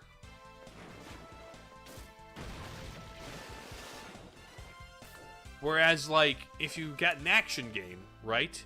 The purpose of action games is combat, right? The whole point, the reason you're playing the game is for the combat. So, like, that doesn't mean... You can blend action games and adventure games to have exploration-focused games where you have... that are backed up by combat. That's where you get Zelda. That's where you get a lot of these things. Can I buy the thing that's only $80? Yeah, the pendant. Because that's $640. Don't have action, that's why adventure games... Exactly. Like, games like Bayonetta and Devil May Cry are... Yeah, Devil May Cry, Bayonetta, pure action games. All about the combat. Whereas, like, your point-and-click games... Point-and-click games are pure adventure games. They're just poking around the world, exploring to find the way forward, literal keys, literal locks, or sometimes metaphorical keys and metaphorical locks. That's what that's all about.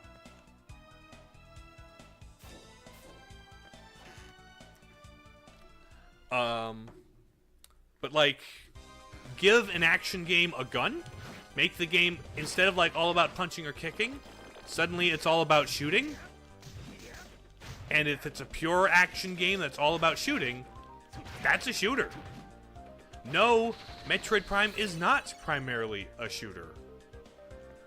It is... 671? Dang it. DMC or hack and slash. Yes, our hack and slash, which is a kind of a beat 'em up, which is a kind of action game, right? So like, Metroid Prime, if you look at the core gameplay loop, why people play that game, it isn't about the combat. The combat's there and it supports something else, but it's not about that. It may be in first person and she does have a gun, but it's not a shooter. It is in fact an adventure game, an adventure action platformer, to be precise, which is how I would technically define the Metroidvania genre. It is an adventure game supported by action platforming. You know? Yeah, they count as action. They're a specific kind of action. Just like a shooter is a specific kind of action game, or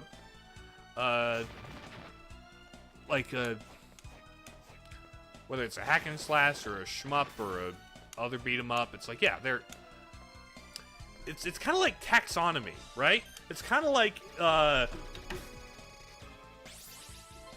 don't know. But, like, fundamentally, Metroid Prime has an unusual amount of platforming for a first-person game. That's because it's a Metroidvania. It's like this game, which is a platformer. Except in first person. I understood that to mean unusual, Yuval.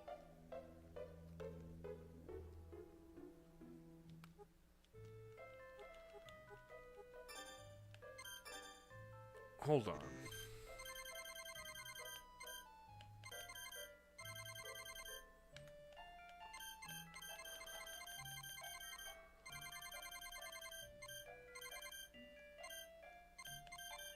3885. That's a weirdly specific number. Bye, Mickey. Bye-bye. I'll see you next time. Pretty much, Metroid is pretty much a 3D Metroidvania. More than pretty much. That's straight up what it is. That is the best way to describe what it is, because that is exactly what it is. Versus Other M, which is just a straight up character action game that wears the skin suit of a Metroidvania.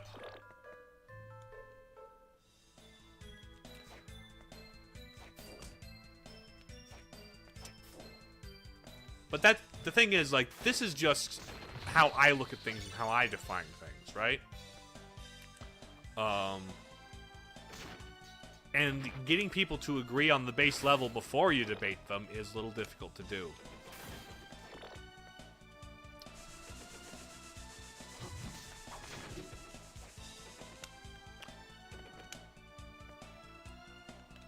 But it's like, it holds true with more than just games, you know? It's like movies. Like, you can have a horror film because the horror film is all about, you know, eliciting the fear reaction. You can blend horror elements with comedy and action. You get horror action, and that's Aliens. And blend horror comedy, and that's, you know, a horror comedy. Like Shaun of the Dead.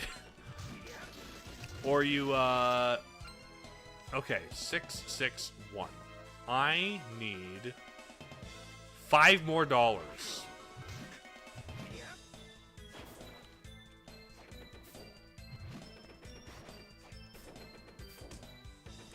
Is there? There isn't another one here.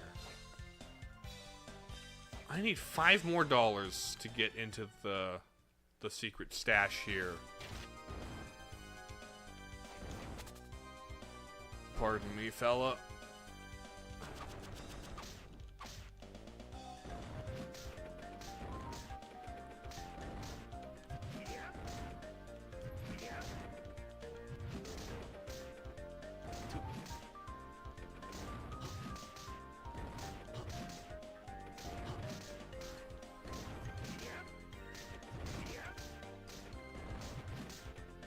Come on, buddy. Let's see if I can kill you. Level up, thank you. No soul, though. That was not worth it. Oh, yeah. Do you guys infinitely spawn? Do you guys drop anything?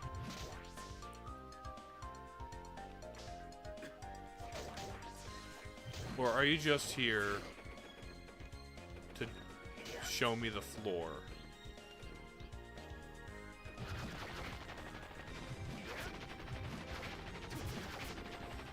Do you guys ever drop money?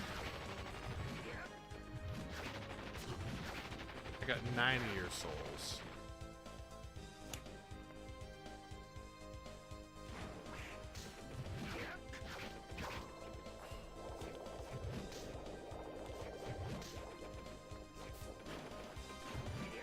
Come on.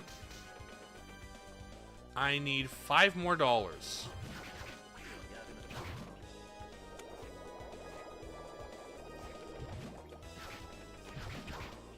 You know what? Maybe I should go all the way back to the top and just spam the early areas.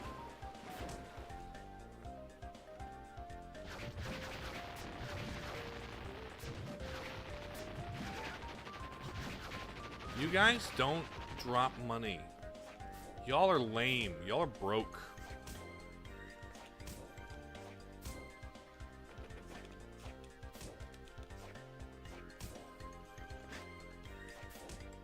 There we go. Let me up.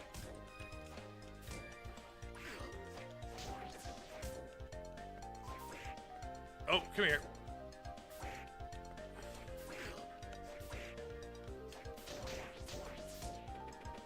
Let me Luigi's Mansion you guys for a sec. You guys respawn infinitely, so of course you wouldn't have any money. Okay. I just need $5. Can somebody spot me a $5, please?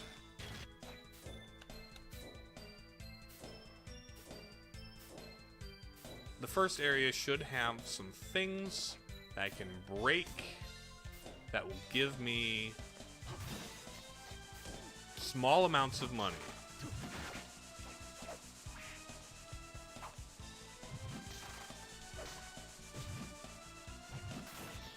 Because the early game area, they don't want to give you large amounts of anything because it's the early game area. That's hearts. That's hearts.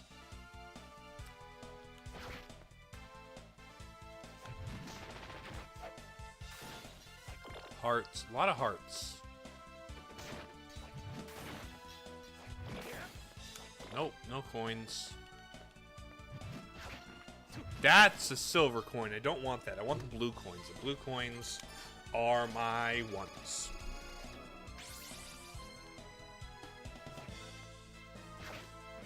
That's a gold coin.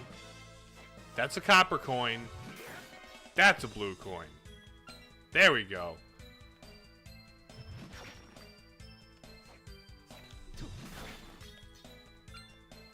Two. Okay, two more.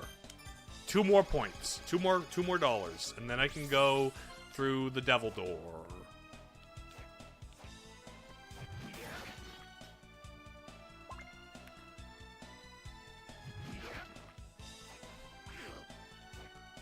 I very nearly grabbed the gold coin because of you, and I would have been displeased. Only time I'd be displeased to get $100. Come on, fellas.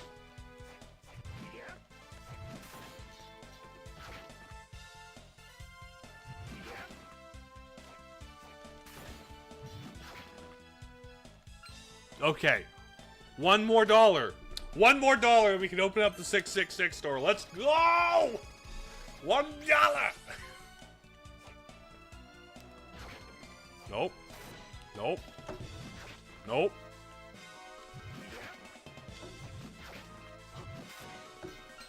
Okay.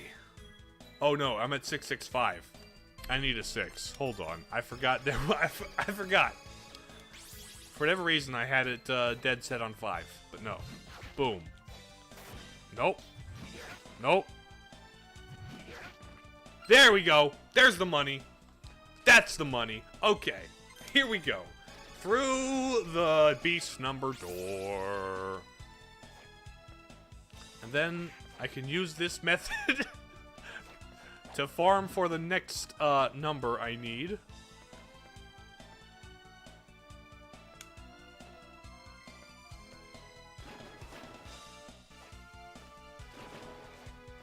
Zombies are the #1 enemy in this game, huh? Not a merman.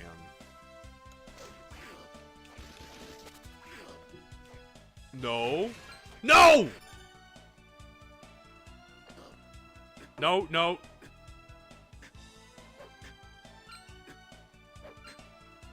Oh! I have the thing where getting hurt drops money.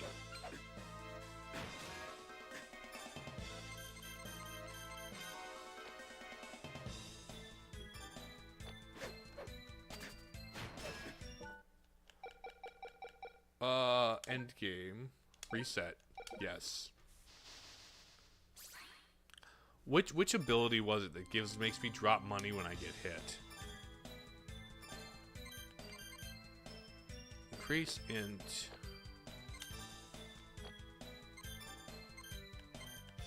Rare ring.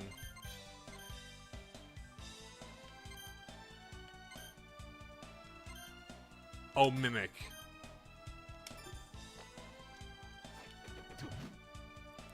Turn off the mimic. No!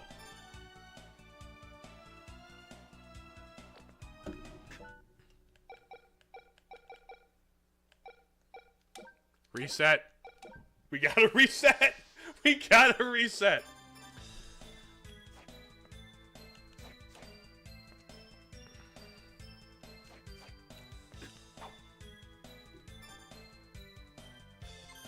equip.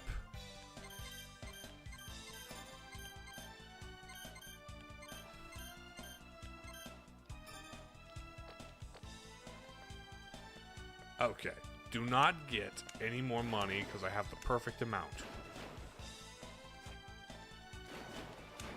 And then...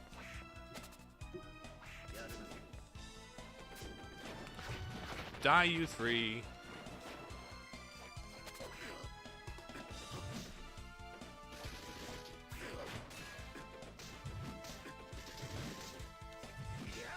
Die. You fiend. Actually, never mind. Just let me pass. Let me pass. Excuse me. Let me out. We are... okay, almost there. You... get thee gone.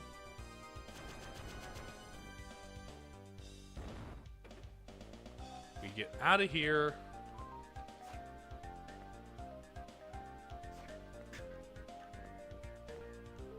Okay, I think I've memorized the layout of that room. I also love how this just, the Persephone nullifies any, like, energy-based projectiles. It's actually super good.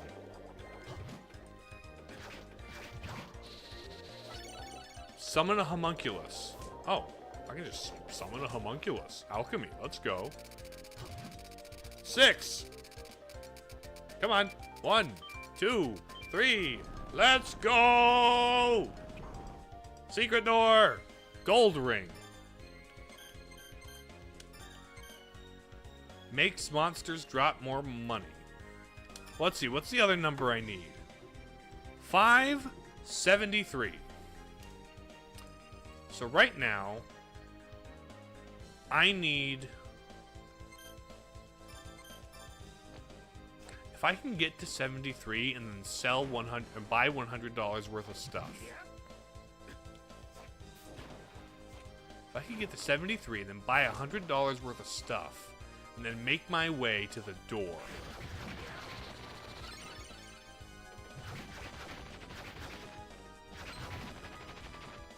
That's 68.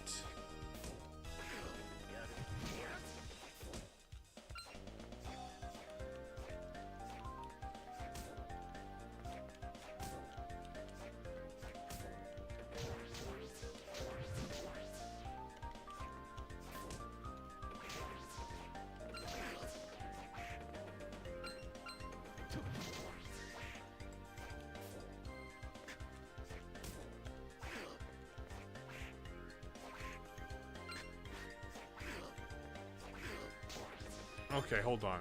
I am at 73.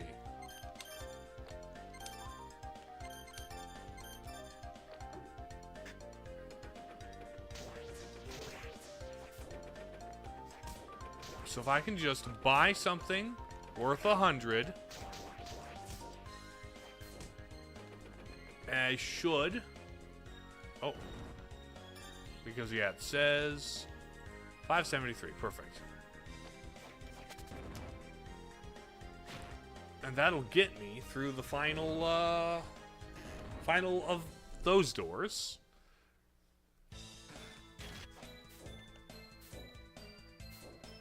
Up, up, up, up, up. And so I'll finally have all the things behind the slot machine doors. Pardon me.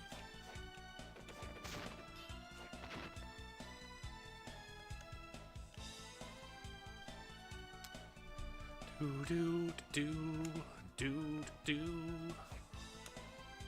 All right, in here we go. Hey, buddy. Soma. Yeah, let's throw a party. You bring Mina, okay? What, a party? Yeah, you know, you can invite Yoko too, so you can be with Mina and I. Quit daydreaming and get back to work. Yeah. No sense for romance at all. Sell me something worth $100.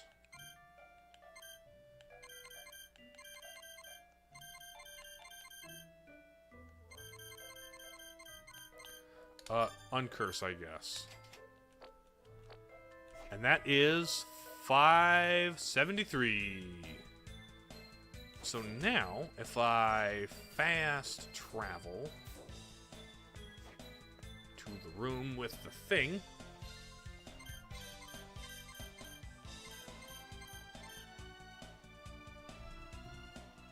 which room was it? Was it up here? It was up here. Yeah. Here we go. And then after this, I suppose, now that I've explored the entire bottom left corner, I can now go to the final area after buying some potions and stuff. There are still, like, the little corners to find and, like, the secret monsters. I think there's, like, some secret monsters. And, like, to truly 100% the game, I would need to get one of every, like, soul. But, no. Not grinding for that. I enjoy the gameplay of this. It's, you know, run and jump and chop things. But I'm not about to grind brainlessly for hours upon hours upon hours upon hours just to get all the bullshit stuff I'm not going to use.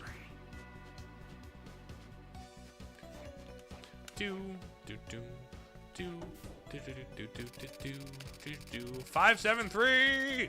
Let's go. Hello. Secret door. And you give me shaman ring.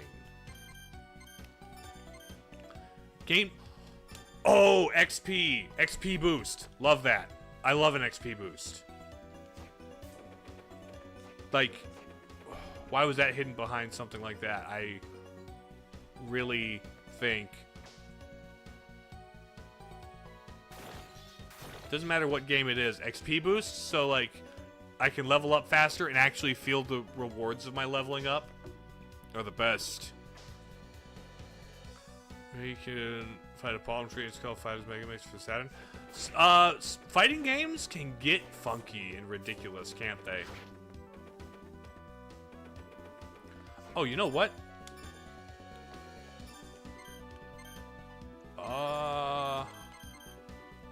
Where are you at? Yeah, you. Really?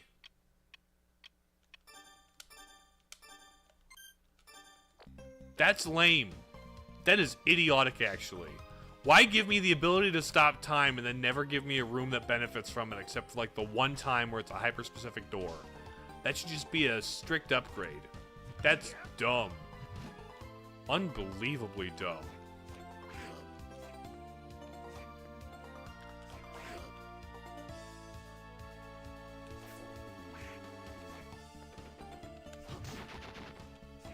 I can't comprehend how dumb that is. Oh! Scale mail. Interesting. Which is probably just a strict downgrade from what I have, yes? Well, it's better than that, but like not as good as some of the other things. I need axe armor, Zephyr, zombie scale, paranoia, platinum stud. You say?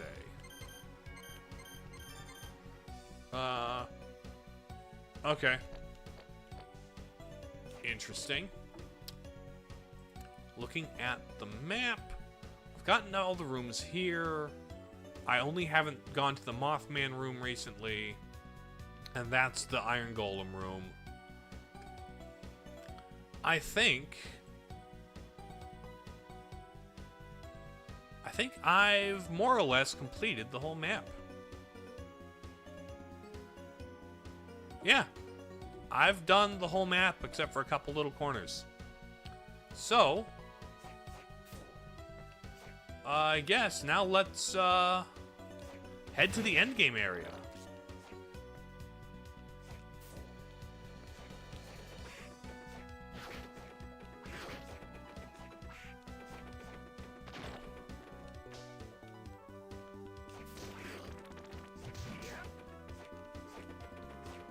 Let me out of here that I may... Ouch. Do this. Boom. Okay, getting hydrated. Let's spend the rest of the stream. Hold on.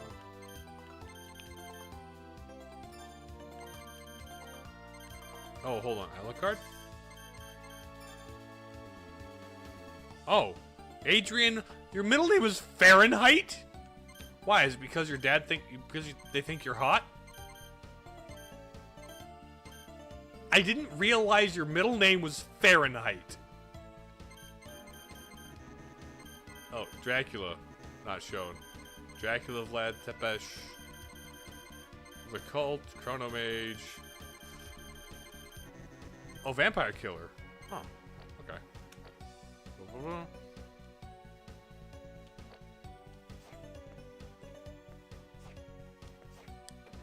That sounds like exactly the kind of game I'd be interested in, Yuval.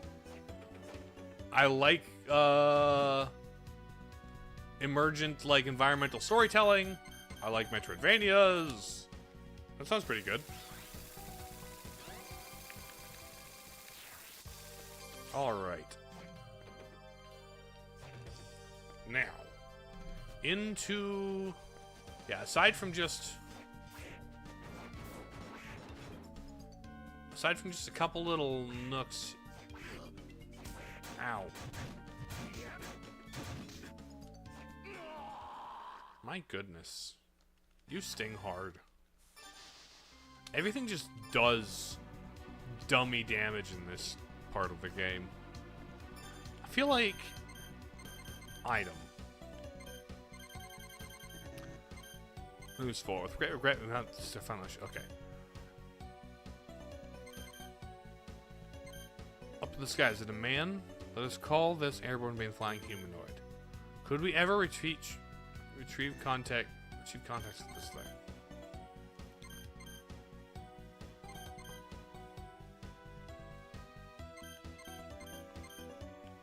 Like, I feel like there's some kind of puzzle in this room to get the flying humanoid thing.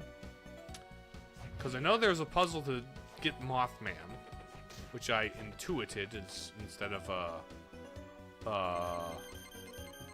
reading about in the newsletter thing. There are 3 super secret monsters, it seems, which probably just have semi-decent souls. I think when I get into the save station in hell, essentially, I think I will... That is when... Oh! Stupid! I didn't get any healing items. I need to get healing items. I need to buy healing items. I forgot to do that. But it's fine. We're not too far away. We're not too far away.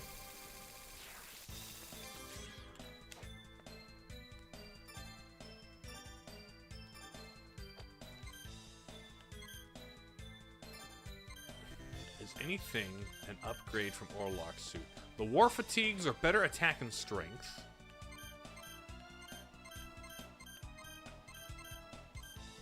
That's better defense. Is anything better attack and strength than this? No, but we have one that's better defense.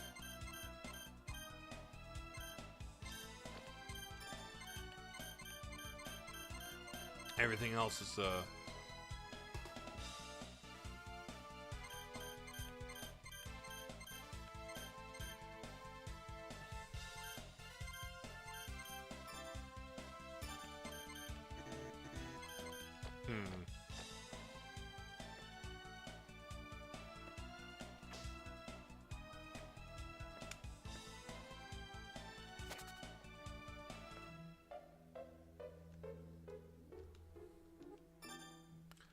That sounds a little bit like if you've ever played... Oh,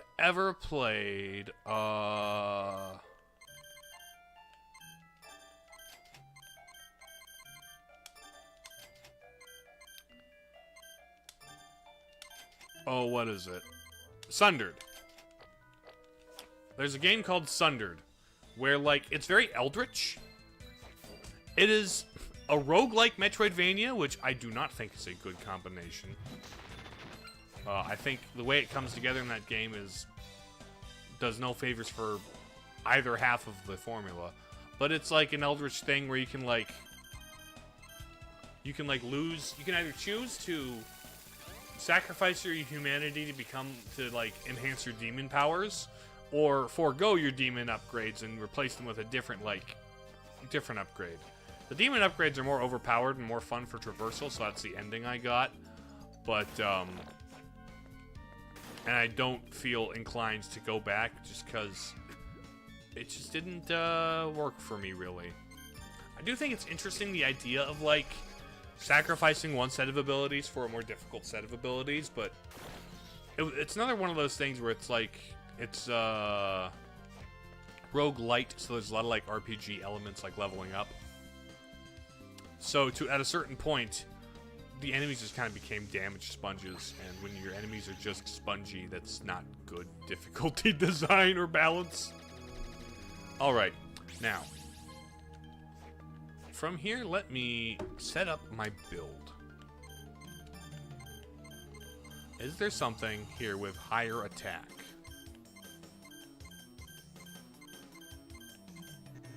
No. That's the weapon with the highest attack in the game. Neat.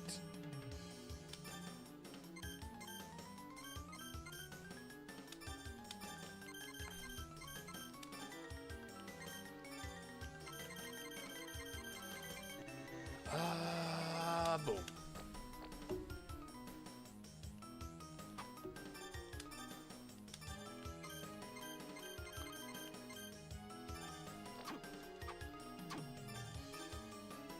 And then here we got your souls.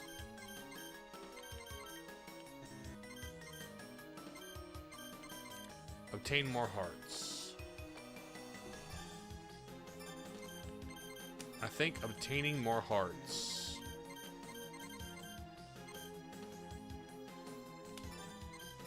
Persephone.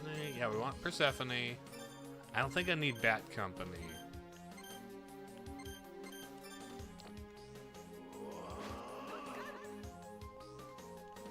That's not really helpful.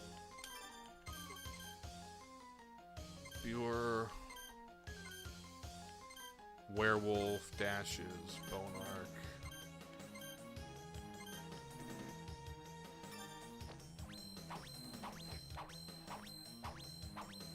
That's actually pretty good.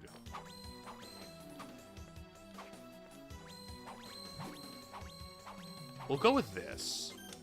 These are the builds.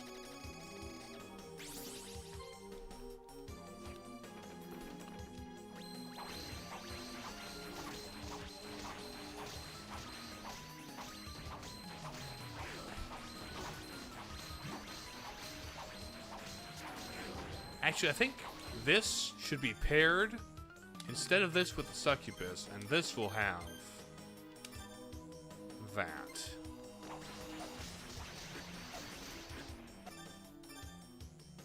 This should be the one that also has the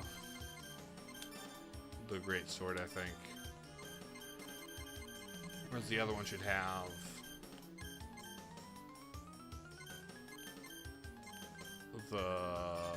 this. Okay, there's you dead.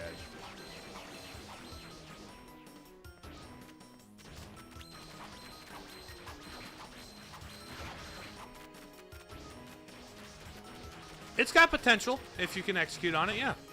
I think it's got some neat ideas.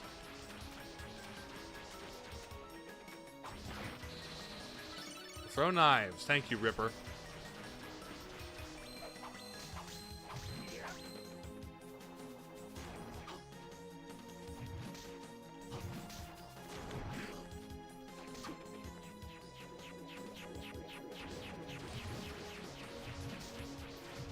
Come on.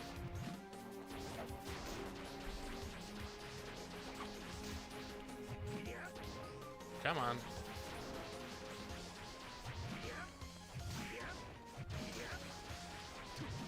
You can die, thank you.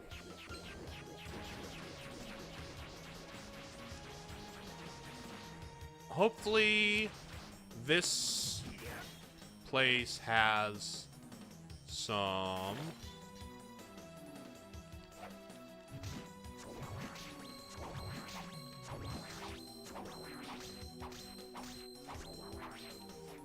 Let's go. No, I have not done the final boss yet, so that's where we're off to now, I think.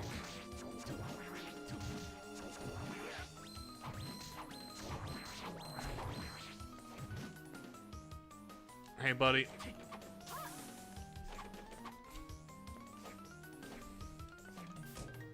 Excuse me, ma'am. Hello, Heart Stealer and Sand Monster.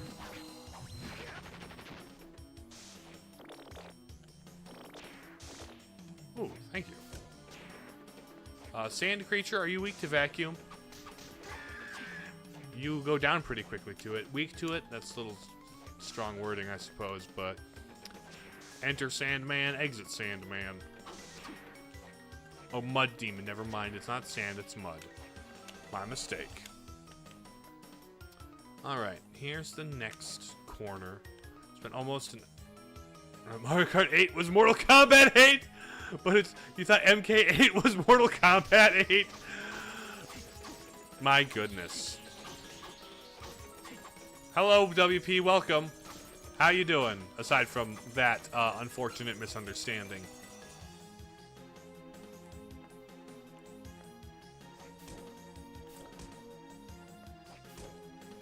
Oh, I've been there. Okay, never mind.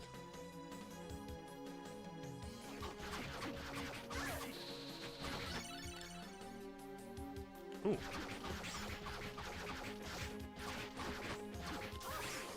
Okay, use item, hold on. Get your knees poked.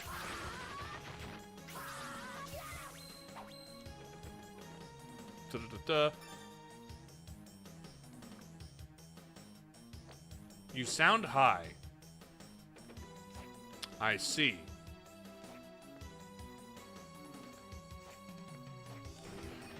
Oh, hold on. Equip. I need not death, but not bat, but not flying armor. Where's Bat Company? There's Bat Company. That tried something new and innovate and is flawed, rather than playing an average game that tried nothing new. Fair, but in either case, I would rather play an excellent game.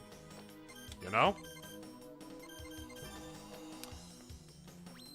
Like, sure, it may use, like, the same tired old tropes, but, like, if it does so well, then... If it does so excellently... Like, more than a bad game that does something interesting, I would rather play just a good game.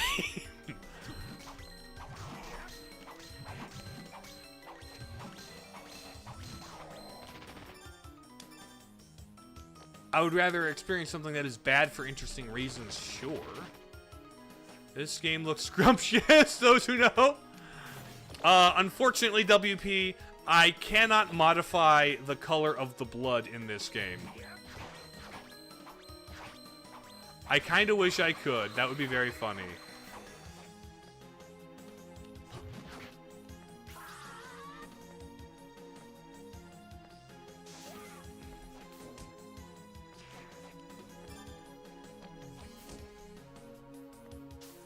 Ooh, save station. I'm saved. Okay.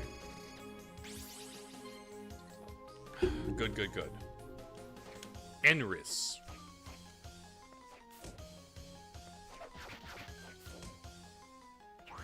Oh, a boss fight, I guess.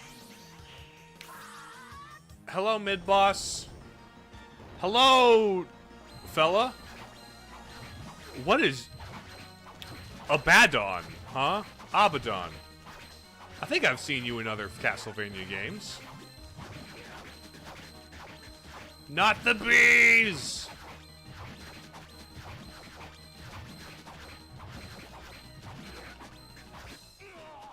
Okay, I see. Yes, the Pepto-Bismol vampire. Good memories. Good memories. Bloodstained was good. I think this one's, in a lot of ways, on par with Bloodstained. I think there are things Bloodstained does better. But that's probably mostly just hindsight, where it's like... It's mostly just quality of life changes they made.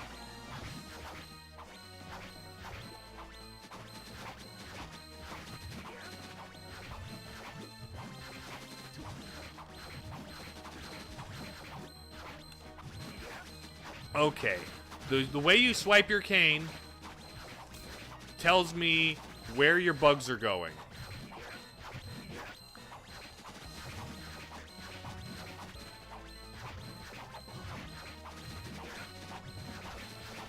Gotcha. Ow, ow, ow, ow, ow, ow. Use item.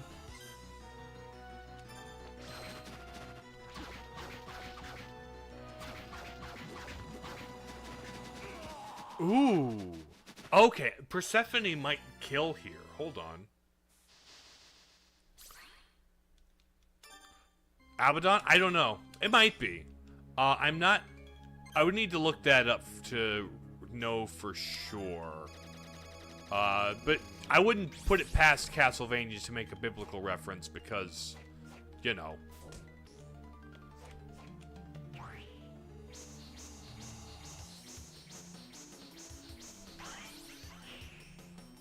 Alright. I think... Oh, so good. This is the way to do it.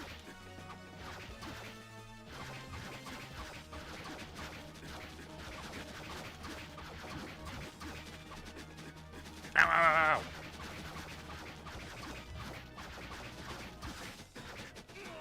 ow. Okay. So I think for the ones that scoop down, I might need to jump over them. Okay.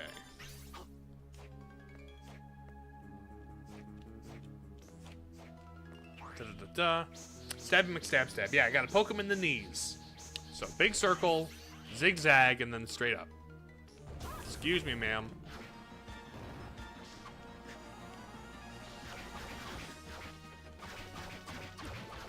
Okay, the under I've got to dodge. Okay, that I can duck under. If I'm facing the correct direction, and I should probably be facing him directly, so that I don't get hit with a face full of bugs. Bam. 1, 2, 3, 4, bum, bum, bum, bum, bum, bum. I'm glad I don't have to whip out a stylus and draw that. So, I get in front of your face and start doing this. So, straight lines work. This I've got to go over. This I've got to go over. Got to go over that. Duck under these bugs, but it's just the passive healing. Okay, I've got your number now, buddy.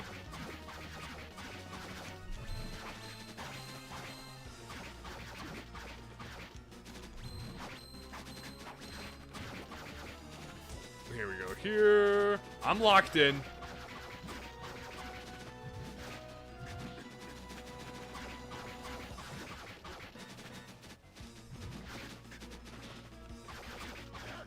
Oh, here we go.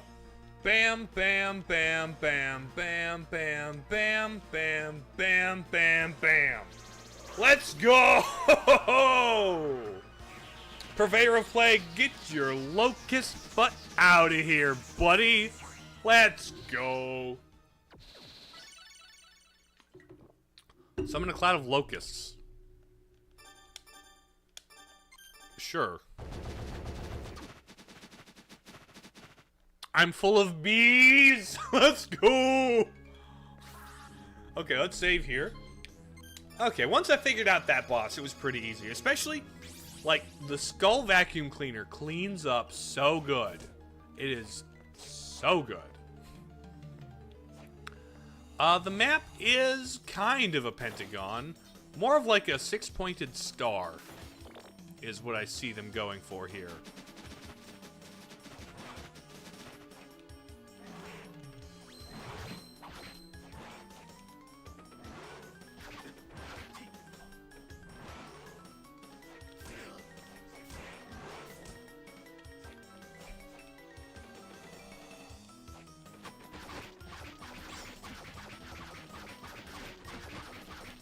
Ouch.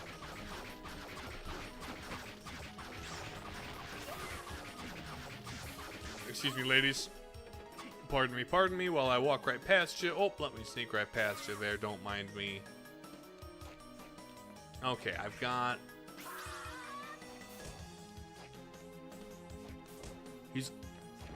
He at least isn't the castle. Okay. Equip. I need the Bat Company. Let me just sneak right past you there, bud. Don't mind me. Boom. Ow. Black Panther. What are you doing here? Wakanda forever and all that, I suppose, but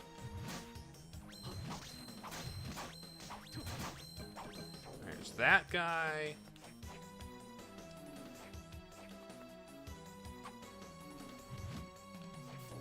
Alright, final corner. Hopefully a save station can be found here before...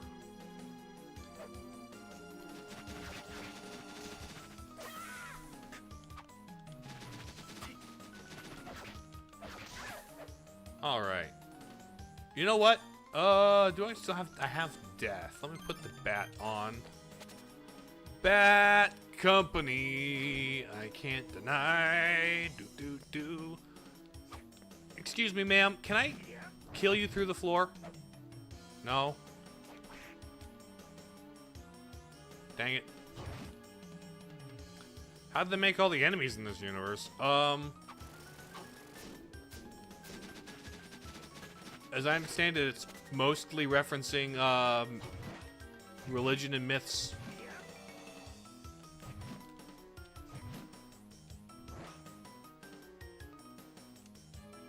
Interesting.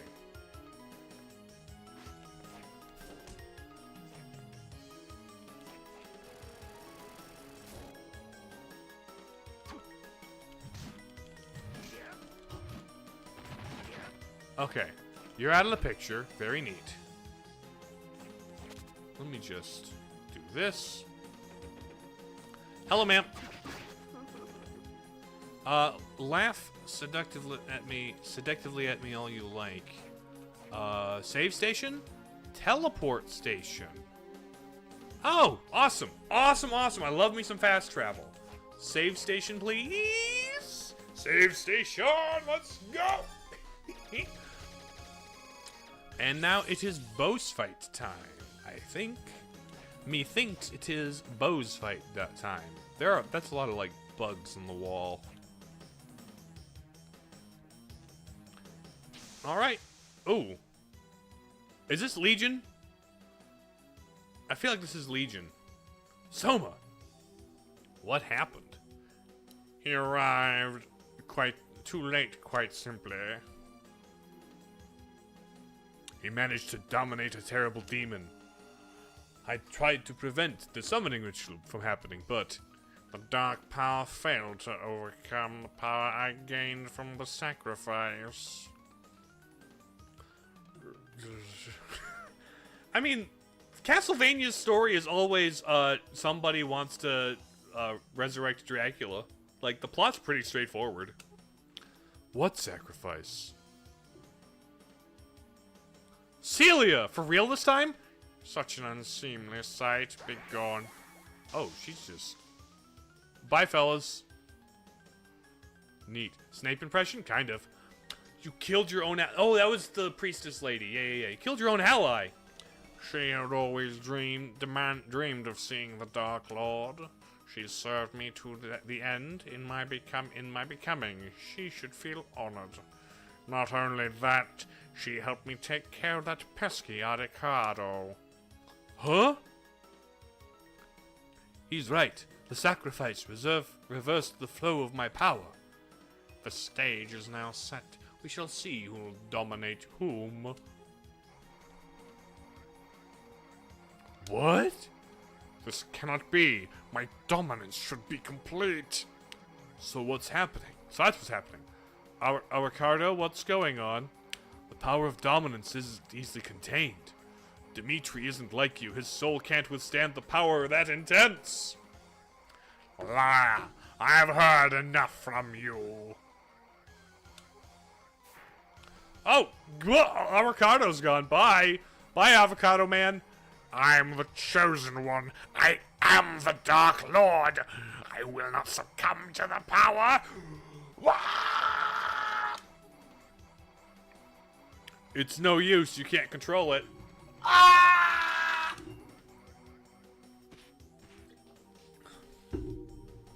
Oh, he's mutating. Oh! Oh! My goodness. Hi! Hi, buddy! Demons under dominance, they fused as one? He's tweaking out, it kind of is. Letting this out would be a disaster. I must end it here. Time to kill you with a vacuum cleaner! Hold on.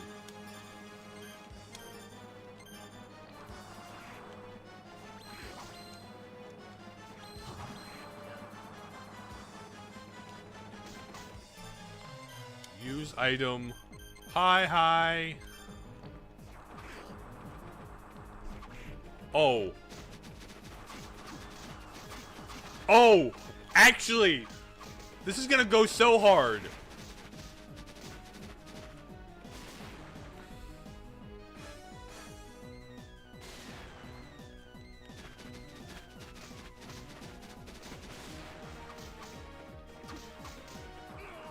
Oh, dang it. Okay. I can suck up the smoke. Ooh.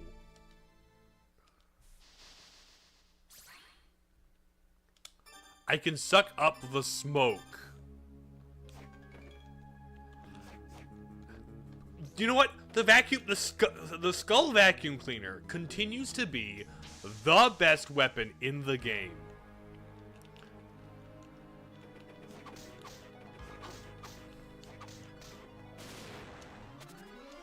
Oh, right, hold on. Equip.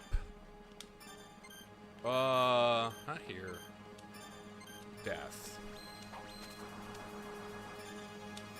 Okay, you not death, you Persephone. You death.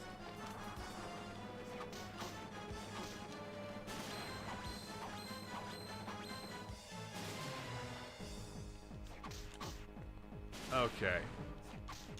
Menace, you say? Alright, Dennis.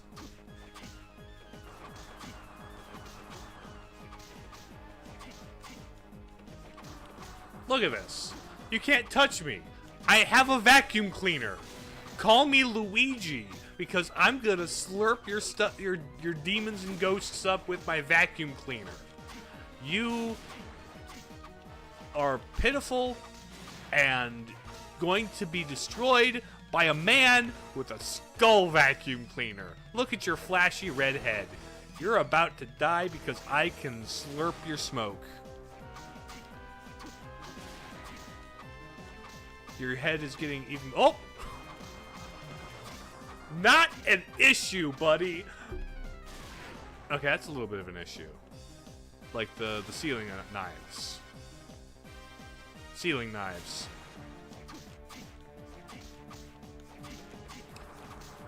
Your smoke has no effect on my vacuum cleaner, monster! Oh, my goodness. This game is silly. Oh, shoot. Use item. Is this a curse? High potion.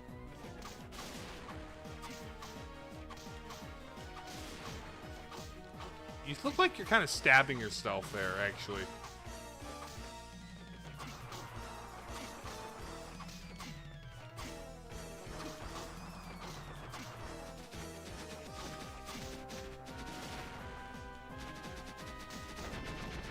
Oh, there's the head. Booyah. Oh! Okay, that was the chest head. Hold on, you uncurled. Now you're tall. Now you're Kraid. Hello. Oh, the head is in the mouth. Got it. Interesting. Interesting. Those are interesting. Okay, buddy. Oh. Use item. Da, da, da, da. Yeah, now he's a Titan. This is, some Attack on Titan kind of garbage. Hold on.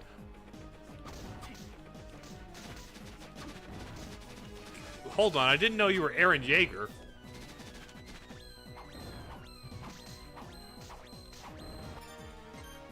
Use items, some mind-ups.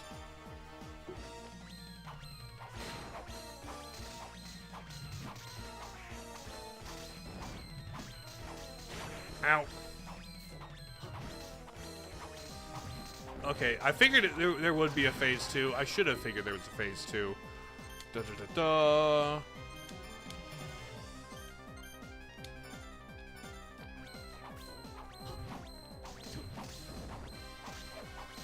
Ow, ow.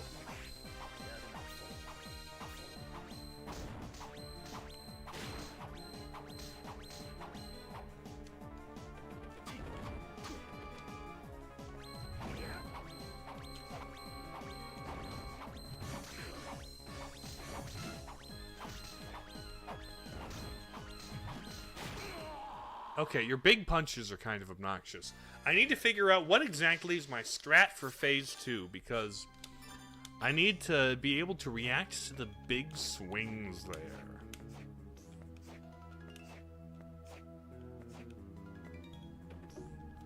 Oh, hold on. Equip. Turn the Bat Company.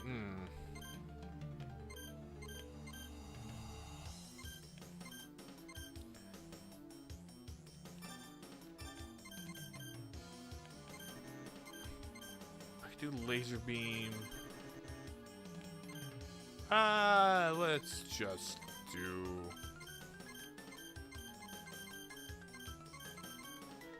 not Bat Company. Death. There you are. Okay, skipping. Skipping.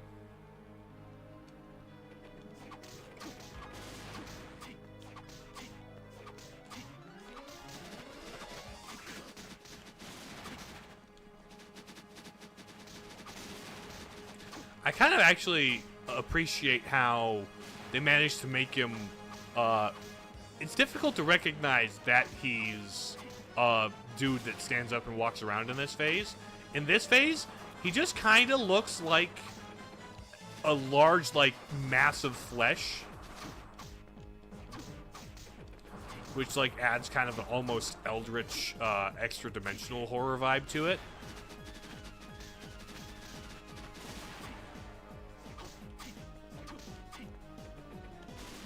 Like a indeterminate, indistinguishable, like, just kind of mass of flesh, but then he stands up and is like, oh, it's Attack on Titan now. Where's my, like, oh, buddy. Why don't I save state after the first phase is done? Does this? Hold on. Oh, I can save state in this. I can save state this release. We'll see. We'll see if it comes to that. We do have plenty of time. This boss battle is body horror? Yeah, exactly.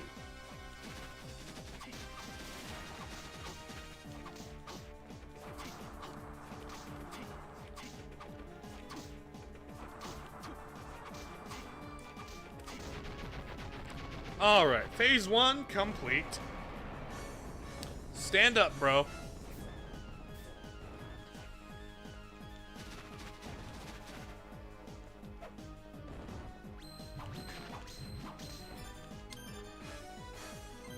Hi, hi.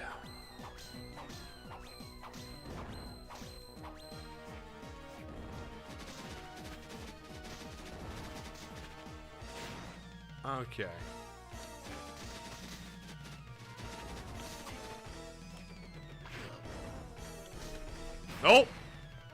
Don't shoot me.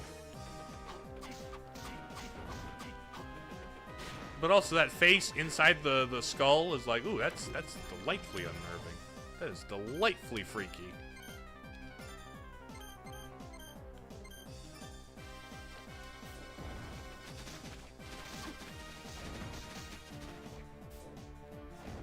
What happens if I try and get behind you? Can you deal with that?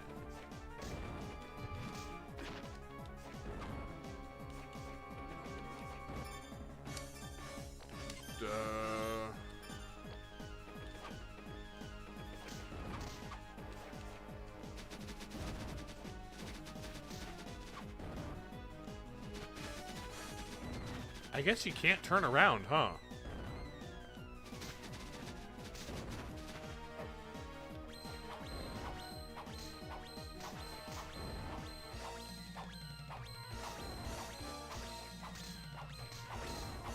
Don't punch me.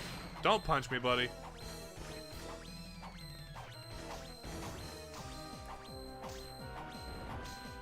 I did watch Season 3 of Stranger Things. I did not like Season 3 of Stranger Things. I thought it was dumb. Season 3 of Stranger Things lost me. I liked the first two seasons. First two seasons was very good. And, like, the monster of Season 3 was very, like, freaky body horror.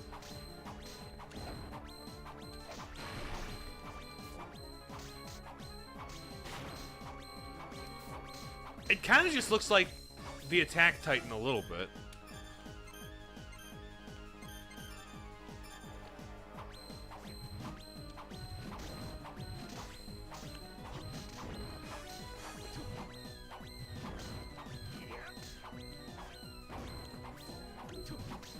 Ouch, ouch, ouch. Ouch.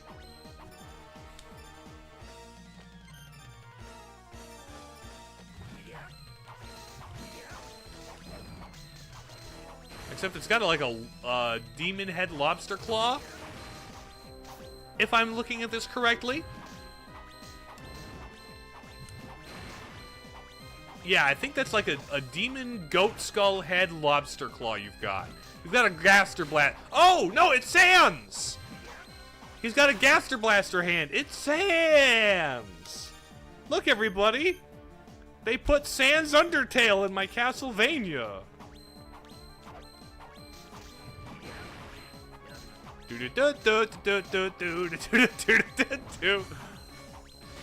Okay, I am going to get behind you.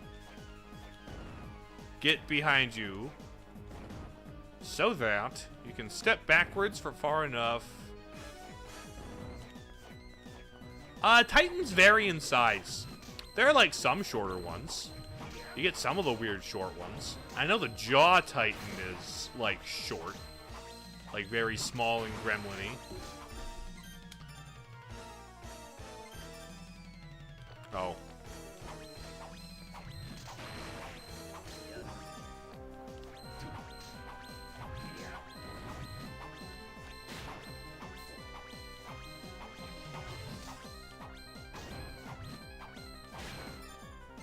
Use item.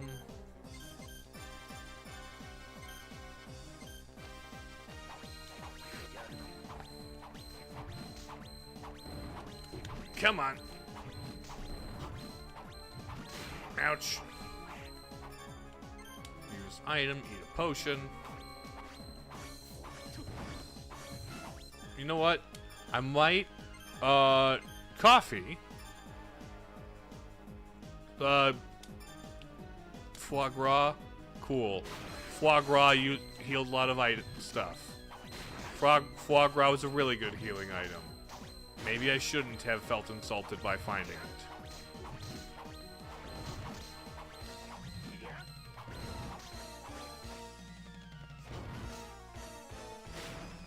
Okay.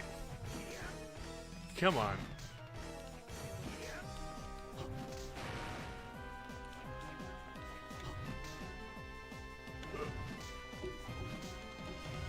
There we go. Okay. Give me your face.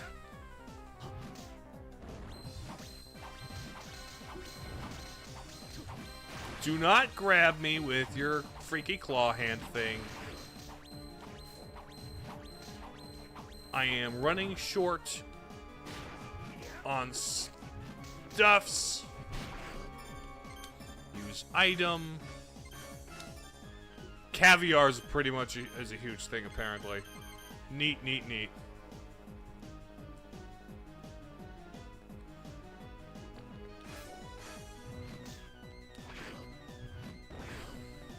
Oh, wait, hold on. There's a flashing thing on its knee? What's the... Can I kill the flashing thing on its knee? Is that what's firing out the venom faces that are trying to... like the 3 hinged jaws?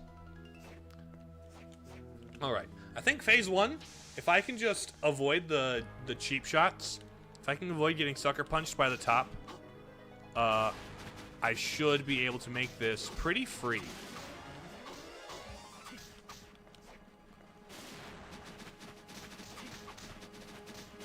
I think phase 1 is like basically free.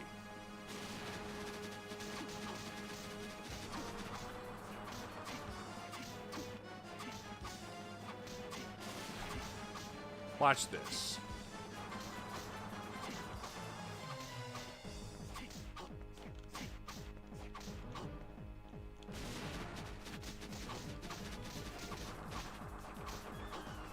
Look how free this is.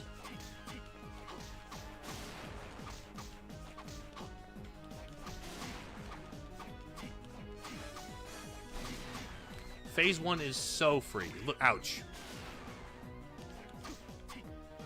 1 cheap shot, not bad.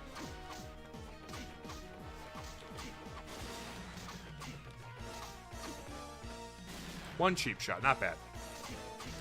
It's a pretty climactic final boss, isn't it? 2 cheap shots. 2 cheap shots.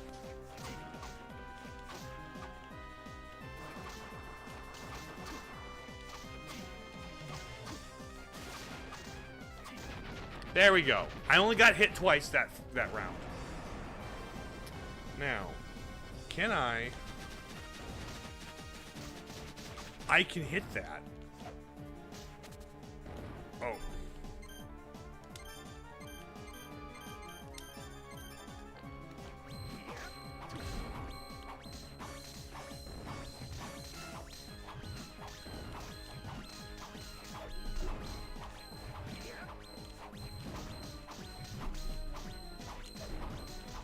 I'm gonna poke your knees out.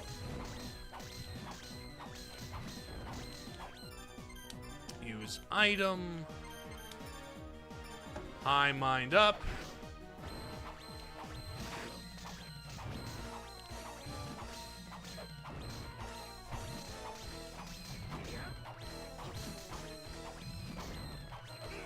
Ouch. Okay, that's a stompy foot.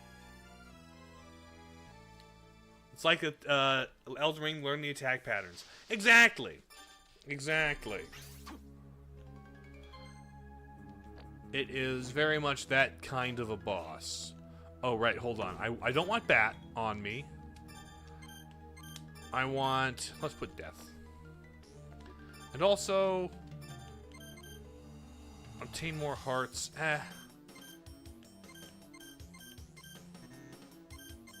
Let's...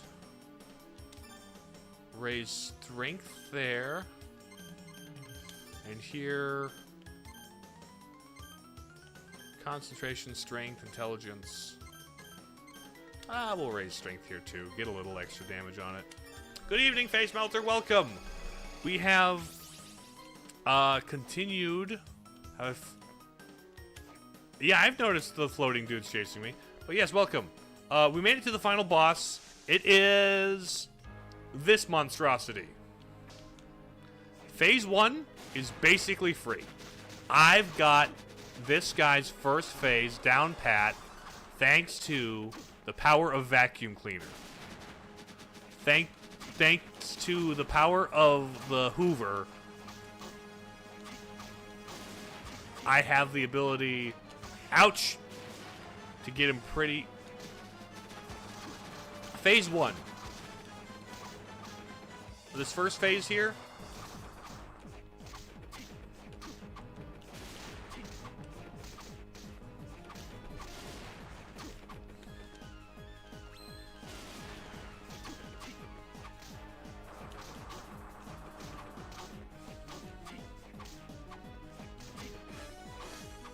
Especially when you don't do your middle spikes. Your middle spikes are the most dangerous. So I don't know why you're not doing them. But you know what? I can deal with a phase 1 where I don't get hit more than once. And get a lot of healing out of you because of Persephone. Oh, dude. Hold on. Maybe I just... Boom. Save.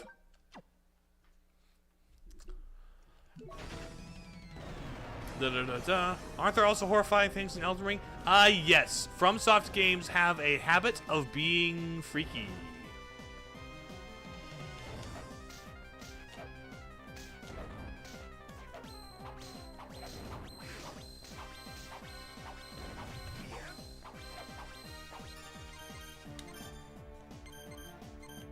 Mind.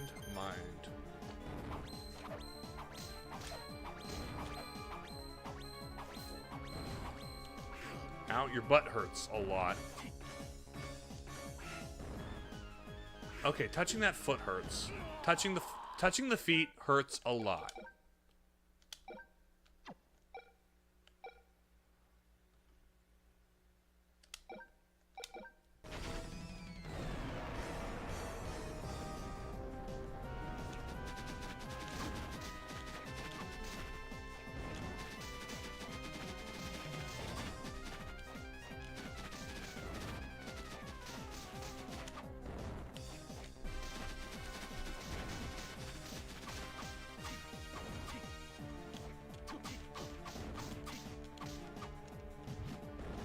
Ouch.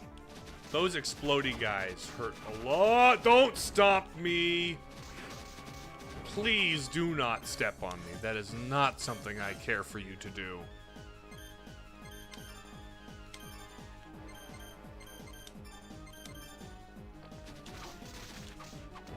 I have zero interest in that, in fact.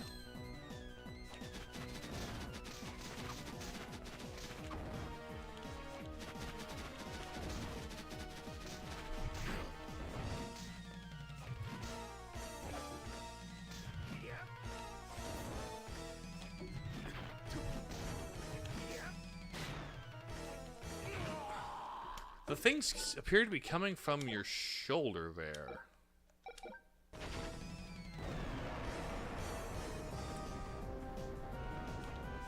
Honestly, I think I was having more success with your face.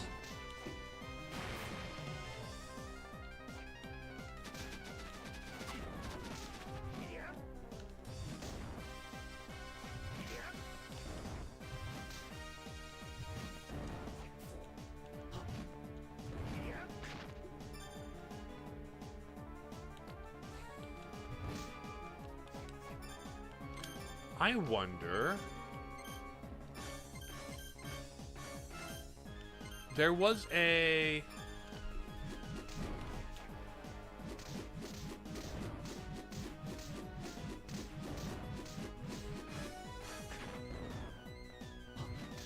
Okay, no, not really.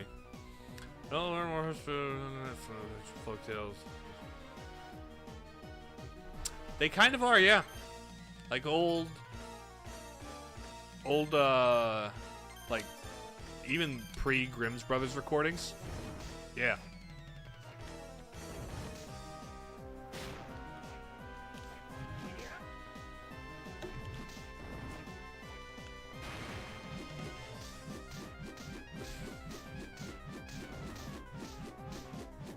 Ow.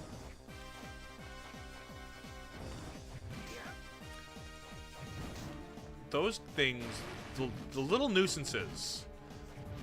It's the little minions that are the most obnoxious. Those little minion dudes with like the 3 rows of serrated teeth. They take way too much damage to be a little thing he just spams. Come on, Kraid Titan.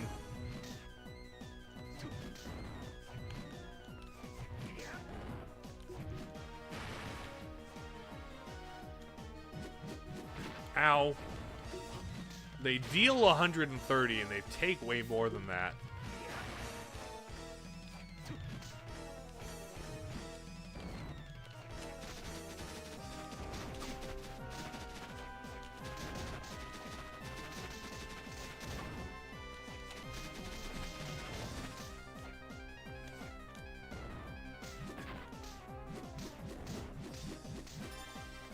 use the item. High potion. High mind.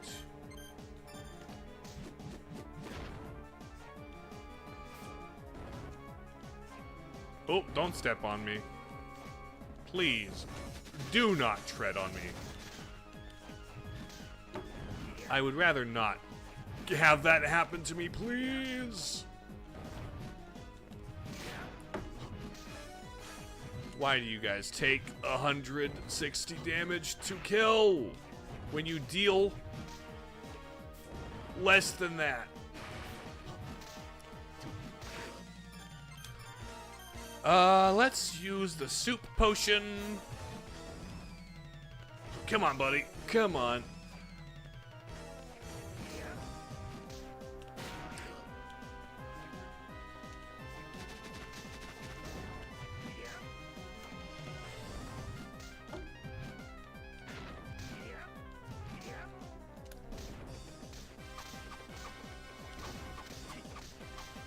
And I can't even get health out of you.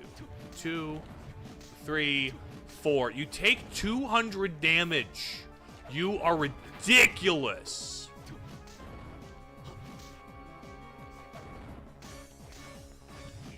Oh, hold on. Oh! More damage. New strat. Axes. I hit him twice because of the face hitbox and the knee hitbox. Give me the caviar. The apparently just really good caviar.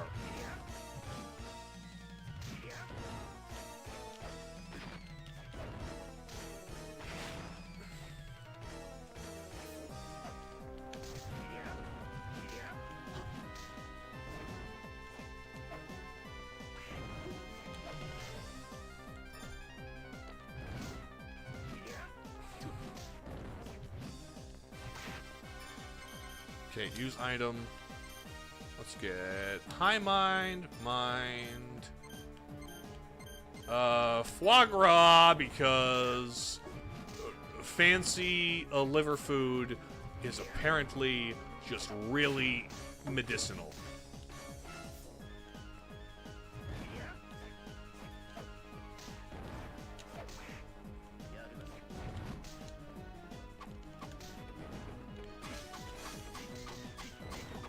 Come on. Die, die, die. Get your knee. Get your knees. This guy is a spongy boss.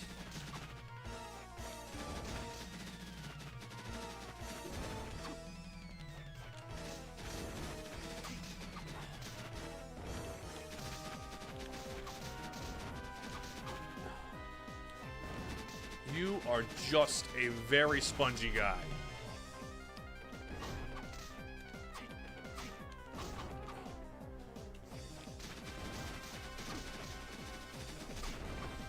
Give me your knees.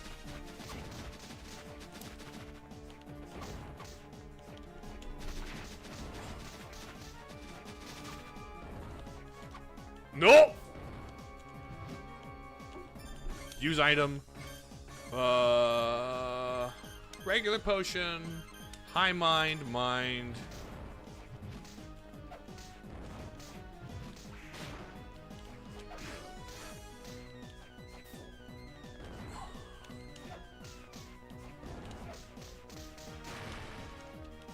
Give me your knees. Come on. Die, die, die. Use item. High potion. Come on.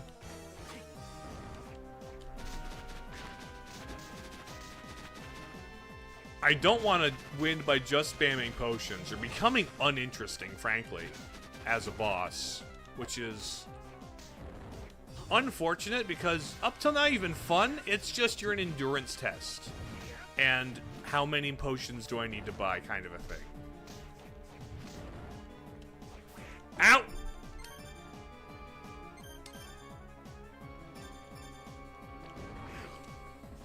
Ow, ow. Ow, ow, ow. Come on. Come on.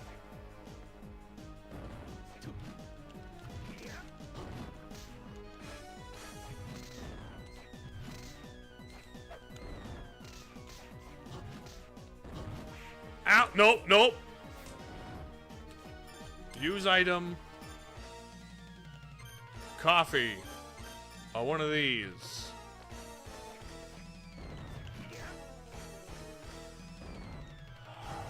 Come on, you spongy son of a gun.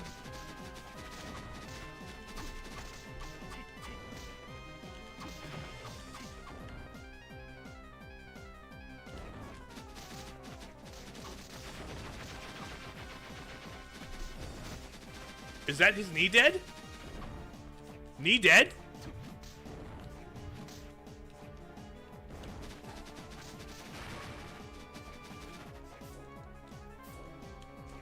Hold on, is that his knee dead? Because if his knee's dead, that could mean we're close with the face also.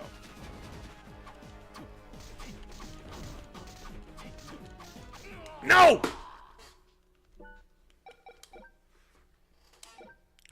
Okay. Knee deep in the dead. Doom, yes? Okay. I'm glad we started this fight now.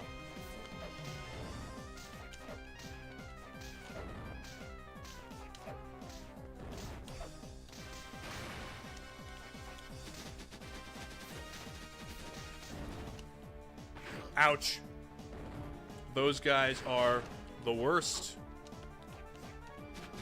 Use items.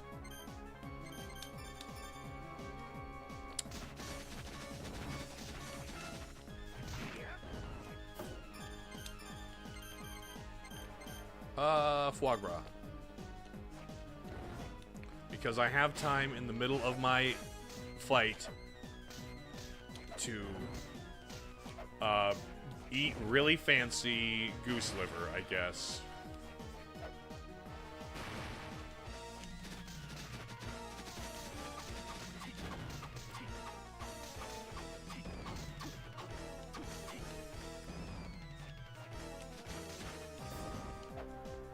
Nope, come here. Give me your face.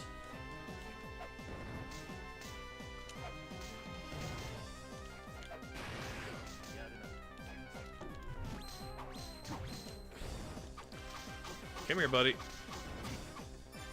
Use item, give me a high mind up and a mind up.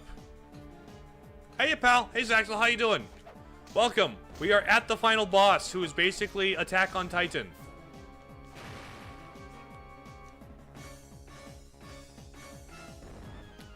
Anybody here?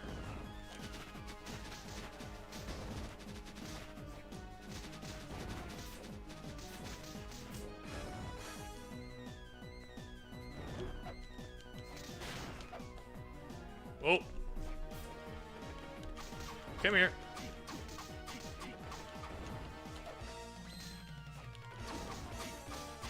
Come here. Give me your face.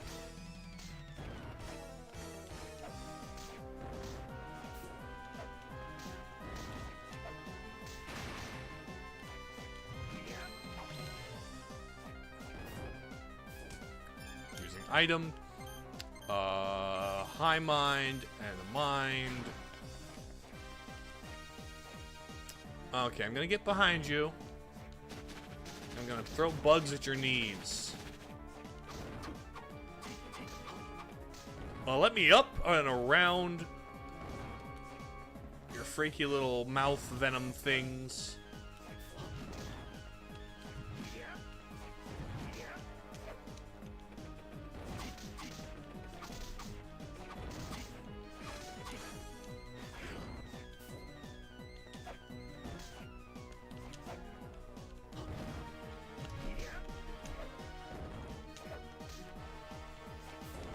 Ouch.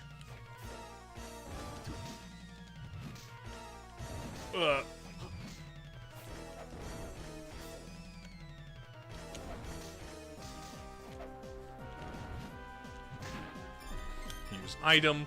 Give me my caviar. By the power of eating caviar, I banish you to hell, demon. Is it because I prayed before I ate my caviar?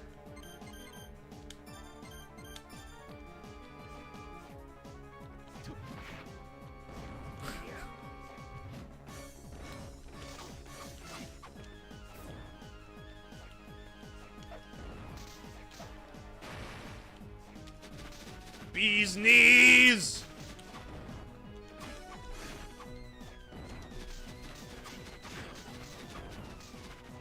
No! Ouch. Use item, high potion, or super potion. Dang it.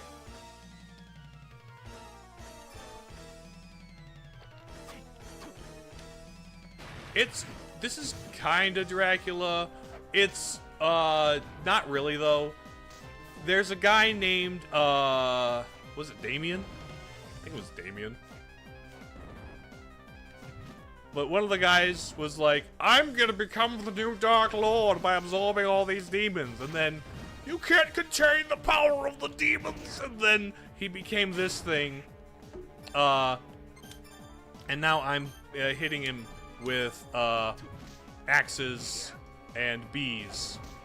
Not bees, locusts, but you know.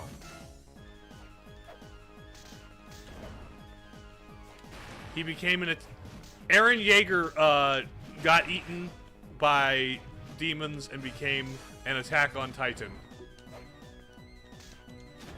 So you see, Aaron, this truly has been an Attack on Titan. Da-da-da! Everyone laughs.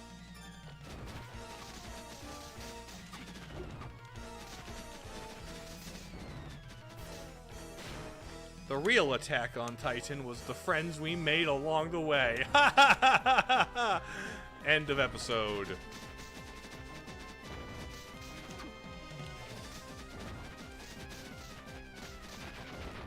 Oh!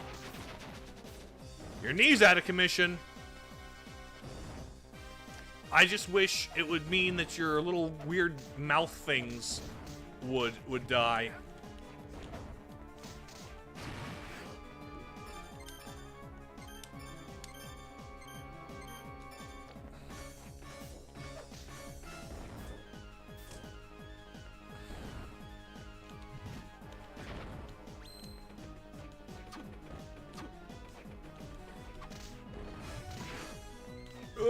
Come on.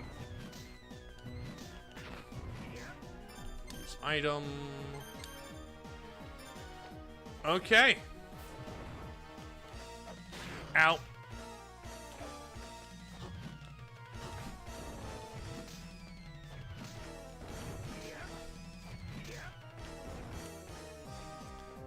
Come on, buddy.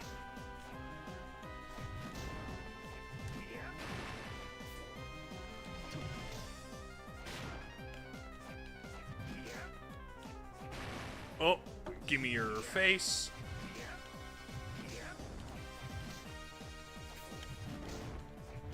Oh, okay. I think I can get him. If the little mouth dudes don't do me in. Like, those are actually what has been killing me, you know that? That and, like, occasionally getting stepped on.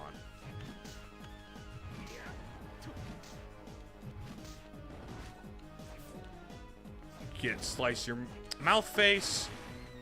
I'm enjoying Monster Hunter. That's kind of what this is, isn't it? This is kind of just Monster Hunter. Good news is, I only have to fight this guy the one time, and I don't have to grind him for resources. If I had to grind something like this for resources, good golly, Miss Molly, that would suck.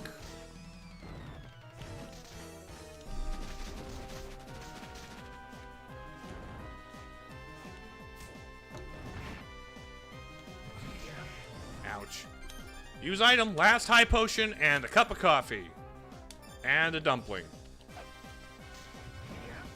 Give me that face. Give me that winning smile.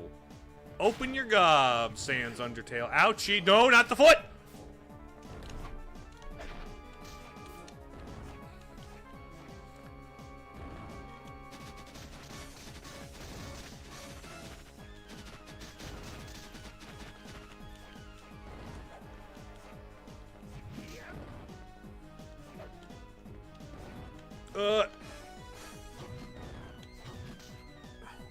Come on, come on.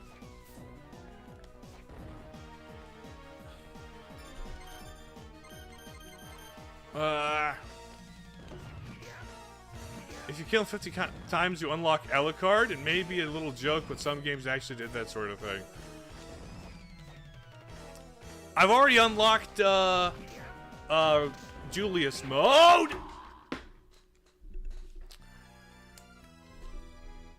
Okay. I need to go back. I'm gonna go talk to some people. I'm gonna go buy, like, maybe another couple potions and another couple, I need potions. I need to upgrade maybe some weapons. I felt like I got pretty close that time. Let's see, can I upgrade a weapon with you? Not you.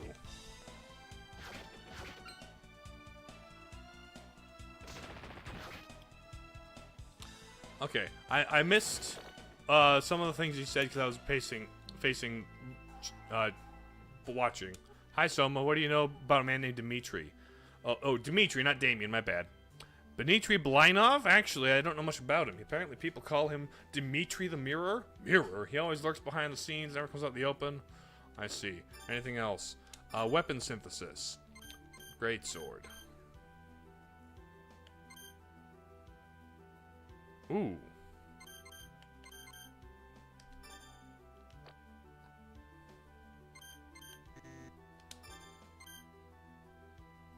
Yes. Give me the great sword with Valkyrie stuff. Durandal.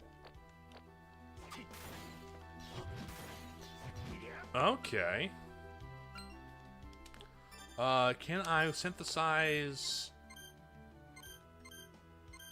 rapier, polearm, axe, hammer, katana?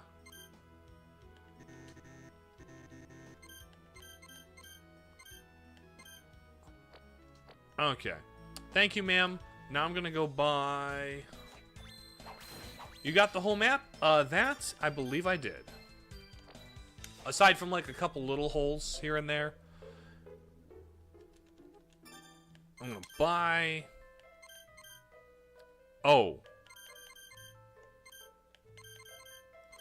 I can't. Oh. That's... stupid. Here. Sell that.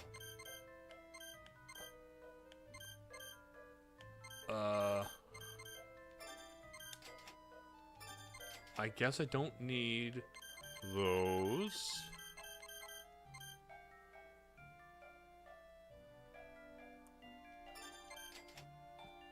The combat knife is... nah.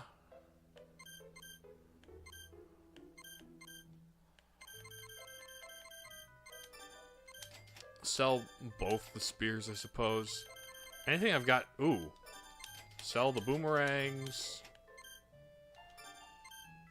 Sell the cloth tunics. Sell the pendants. And that's it. Alright. So now...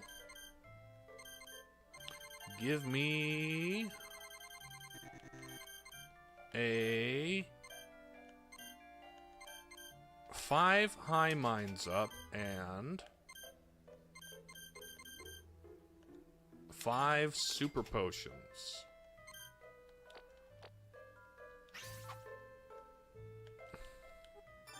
Oh, wait a minute.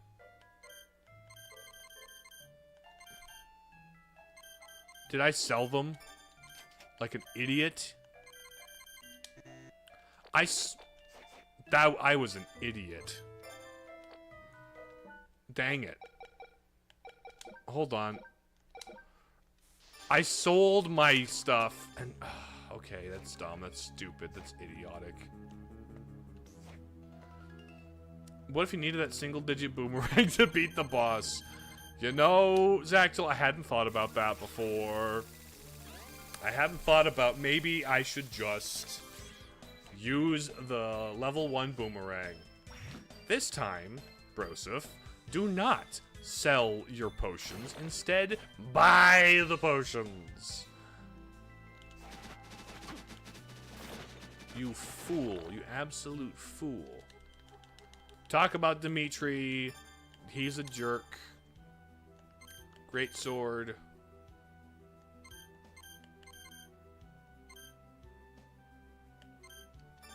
Give me the Durandal.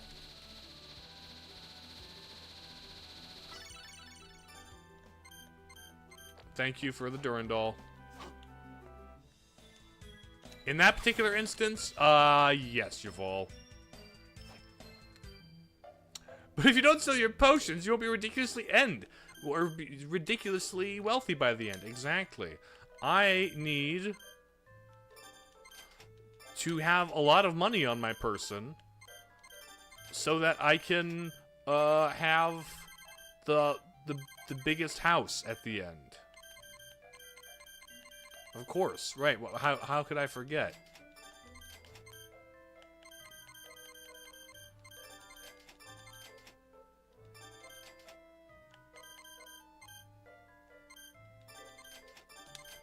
Cloth tunics.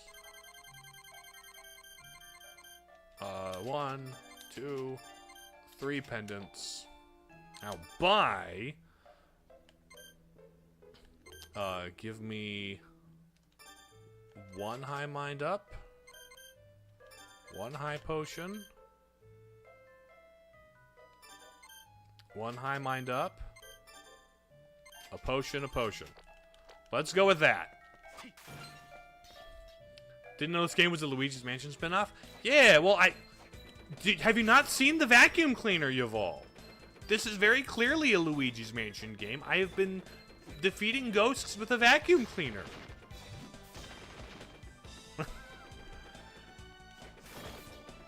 That's the real secret. Well, to be fair, they used Luigi to promote the Castlevania stuff in Ultimate. Exactly! Although that was a Belmont, not Soma. Although Soma might be neat in Smash. I think I would prefer Alucard playable over Soma, but maybe Soma as like an alt skin or a Echo Fighter of Alucard. Alright. Skip your whole stuff.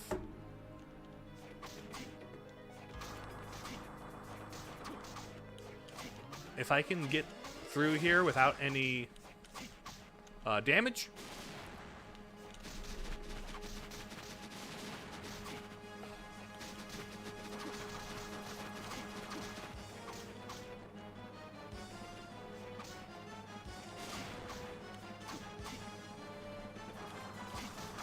If I can get through phase 1 without damage this time, that would be very cool.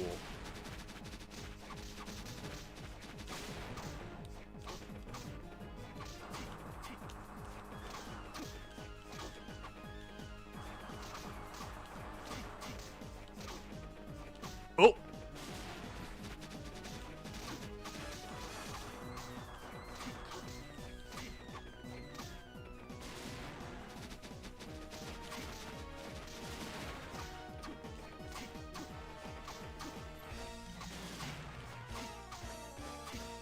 Oh!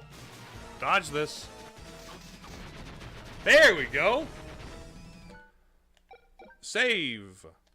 Over this one. Let's try this. The ultimate is a tantrum, so Dracula punishes you.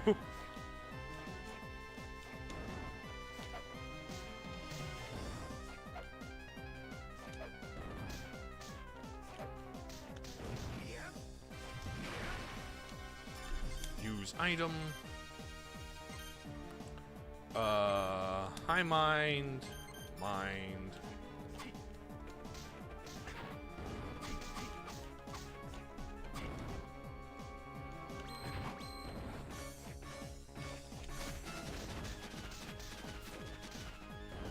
Come on.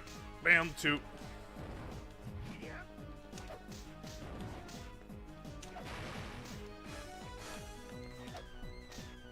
Hopefully with the Durandal, I only have to hit those guys 3 times to kill them. 1, 2, 3. Oh, good. Yeah, that is actually that's actually kind of a huge upgrade. Okay, use item. We're eating caviar. Caviar. Ow.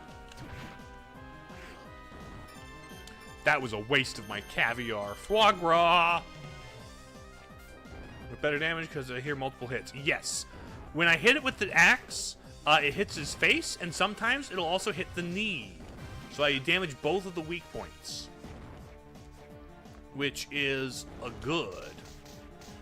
And also sometimes it hits the face dudes.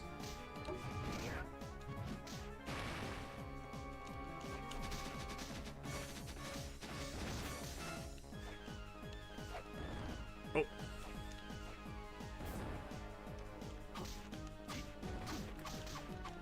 Get thee gone. Ouch.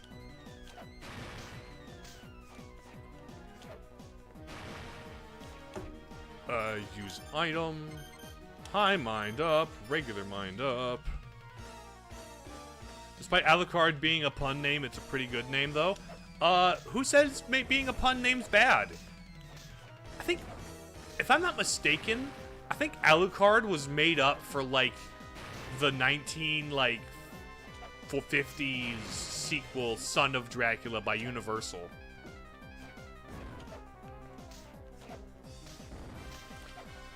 It's Dracula spelled backwards. Oh my gosh. What a shocking revelation. The man whose name is Dracula spelled backwards is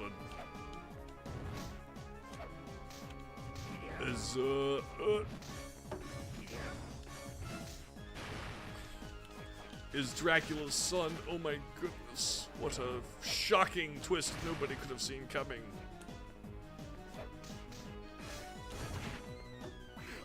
Uh-oh. High potion, mind up. High mind up.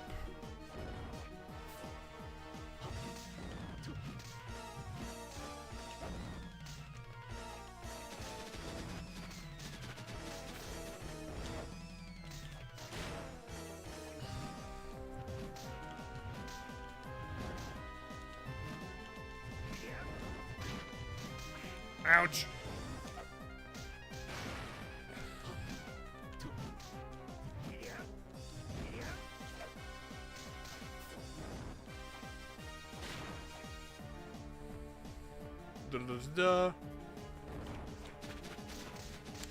It became a cool name with time, but I'll never forget its sole existence was to a name that you could see and look in the mirror and it'd be like, Dracula, oh no, it's not.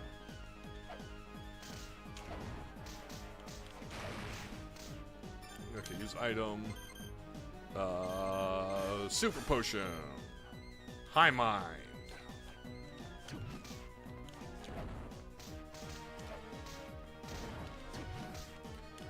Jump.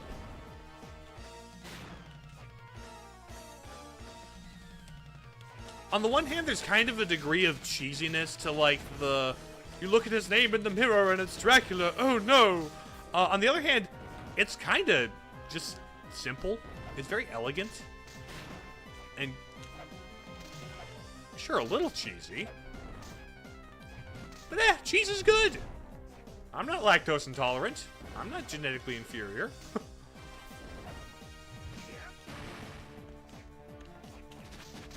A little cheese, commit to the bit, and just put some cheese in it. Not a bad thing, outright. Not to everybody's tastes, for sure.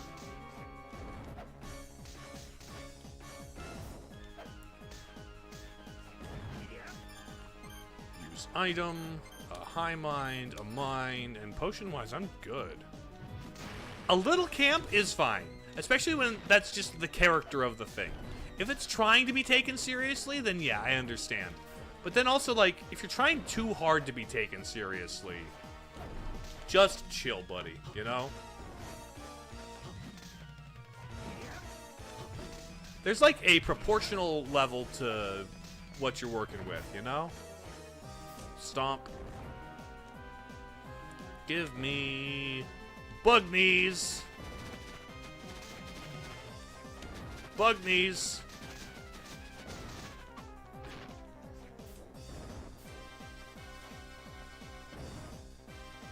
There's kind of an art to camp. There's a way to do it right, I think. You know?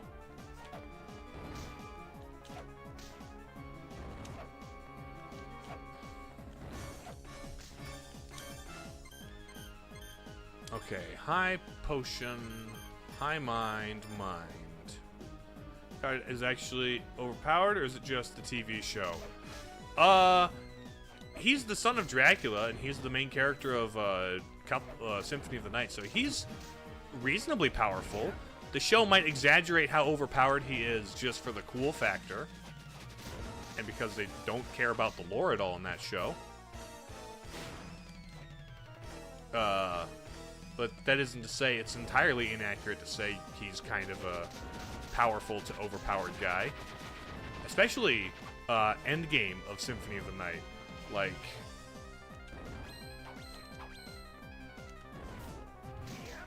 if you get to the end of the game in Symphony of the Night, he's kind of a beast. Find it funny how most Monsters Classic of the Universal monsters was only human, and all the other monsters were acting as an animal or were victims. The Invisible Man is also there. Well, the Invisible Man is unhinged and debauched is his thing. His whole thing is he has no inhibitions because being invisible, he can get away with anything. It may be less pronounced in, like, the Universal movie because it was the 1950s and Hays Code and stuff, but yeah, the original book was why does this not actually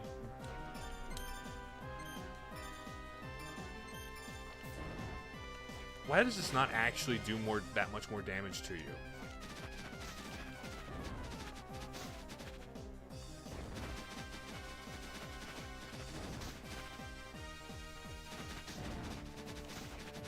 Come on.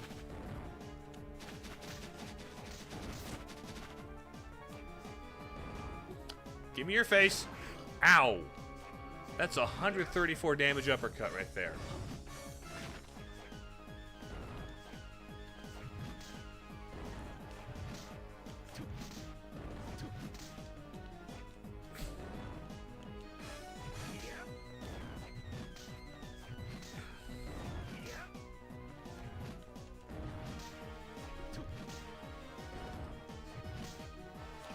Come on.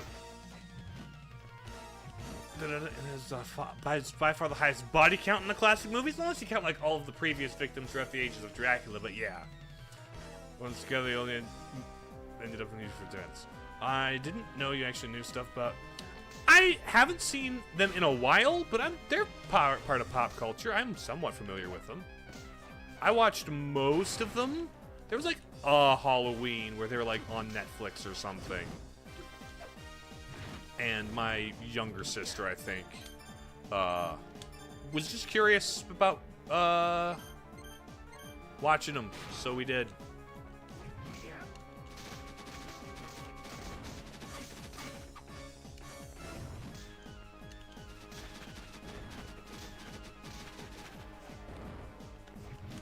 Oh.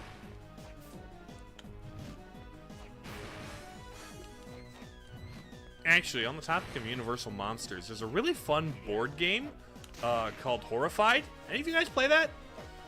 The first version was like themed after the Universal Monster. Hey, let's go! Ooh, sorry, I bumped it. Get small, Attack on Titan. Get slurped into the abyss. Let's go! Give me all of your dark souls. I am becoming a Dark Lord. Aye!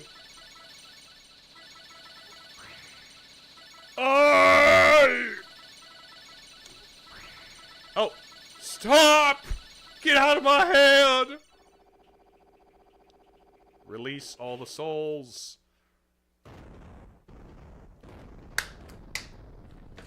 What are you doing? This place won't hold. We have to get out. Oh, I don't get to play the escape sequence? Okay. Woo! Let's go! Yeah, baby! Okay. Bit of a slog, that final boss, but conceptually very fun. It's finally over. We're finished here. Let's go.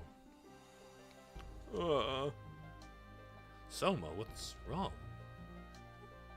Tell me, what does it mean to be the Dark Lord? Well, what Celia told you wasn't necessarily wrong. The Dark Lord is an entity opposite to God. That's not really how God works, but okay. Then that means there will always be... No! There will not, Soma. There will not always need to be. No. You don't need evil for God to be good. It's just happens when people block the goodness. All because I ducked out from becoming the next in line. No, Soma, you're wrong. Don't misconstrue me. Perhaps there... No, there mustn't, Aricardo. But there's no reason at all for you to become the Dark Lord. Yeah, exactly. But if it weren't for me, none of this would have happened. Yeah, if it weren't for you, you wouldn't have defeated a Dracula cult. My goodness. You're neither a god nor a demon. You're only human. Yes, that's the thing. Man is caught in the middle between good and evil. You have no chance of ever achieving perfection. Or are you saying you want to be the Dark Lord?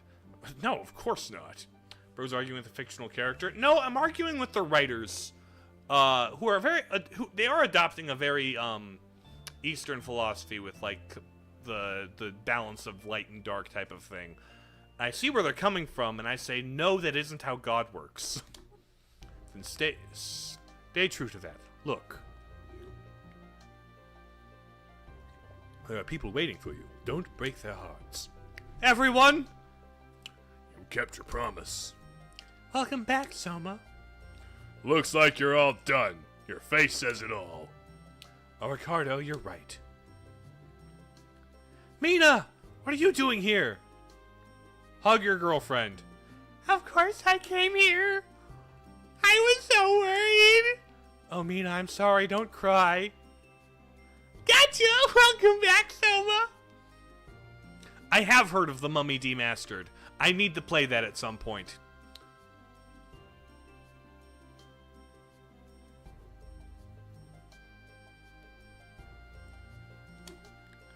Poor Soma. She'll have you wrapped around her finger. Oh, without a doubt. I'd like to be wrapped around Yoko's finger. Hammer! My guy! Keep it in your brain. And your brain out of the gutter. My goodness. What are you saying? Me and I, we're not, it's not like we like each other or anything. That's right. No need to be bashful, you two.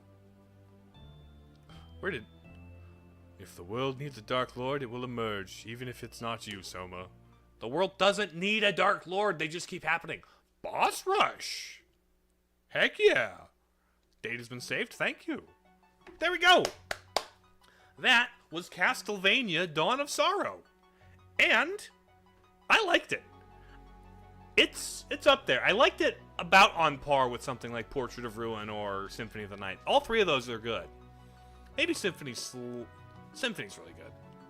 And it's solid. Again, just the style of Metroidvania that the Castlevania games are, I have annoyances with them. That doesn't mean they're not good or legitimate, you know? The world needs a Dark Lord, give and take the power.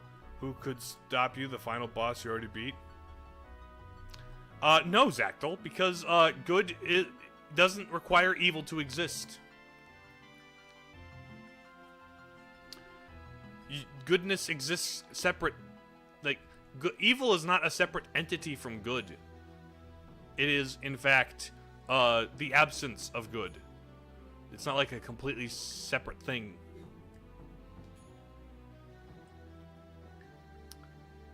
In the same way that, like, cold isn't, like, a separate entity from warmth, it's just the absence of it. Darkness isn't a separate thing from light, it's just the absence of it.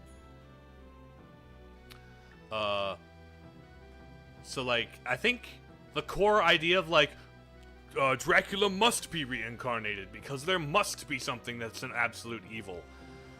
No. Like, yeah, Dracula is the Dark Lord, the absolute evil, but he isn't required to exist for God to be in balance. So, it's just like, that's not how it works. How can you explain the existence of silence? It's the absence of vibrations in the air. It is a state of not noise. Silence isn't a separate and me! Special thanks to Bro! Thank you! Well done, Konami. And also 2020. Oh, it's because of the re-release. Thank you, Konami. Very cool. I liked that game quite a bit. It was quite good. There's a boss rush mode and a Julius mode and an enemy set mode.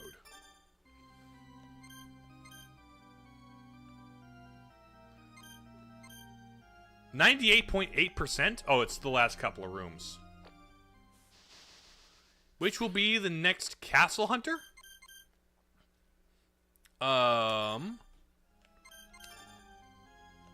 This is clear. I want to get the last 2% of the map. Let me get the last 2% of the map so it says 100% on my file so I can be happy. 33 minutes past the stream end deadline? No, actually, we're 30 minutes away from the end stream deadline, Yuval. You are remembering pre-daylight savings times, I think. I just want the 100% on my file.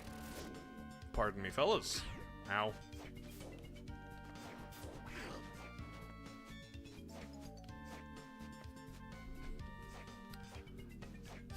So no, I think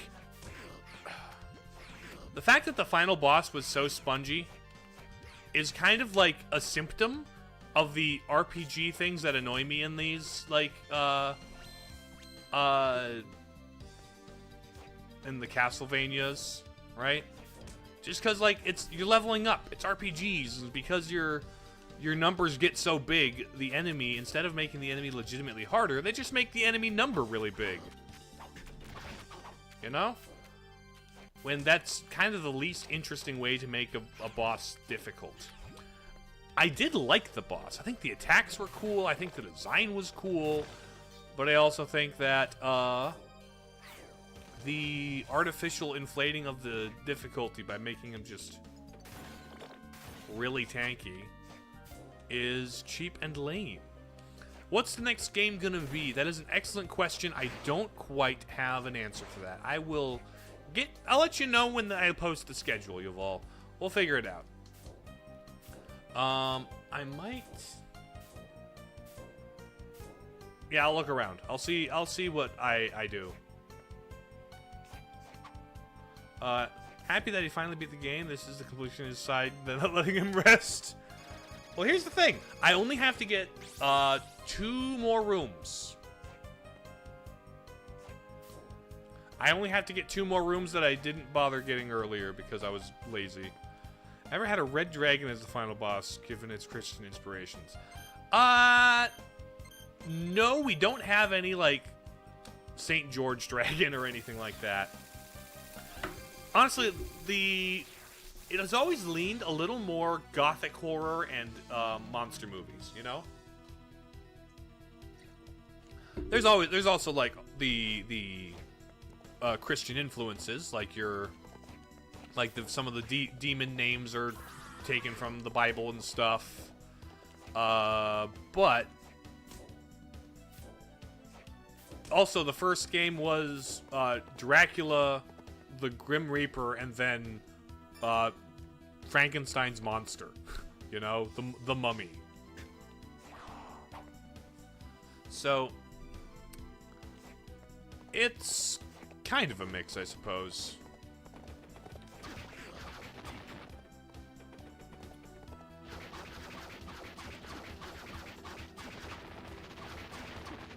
But usually the final boss is a Dracula adjacent demon thing. Whether it's Dracula himself or just someone trying to resurrect Dracula and so taking on some of the form of Dracula. Oh, I will say one thing I kind of liked about the fire guy.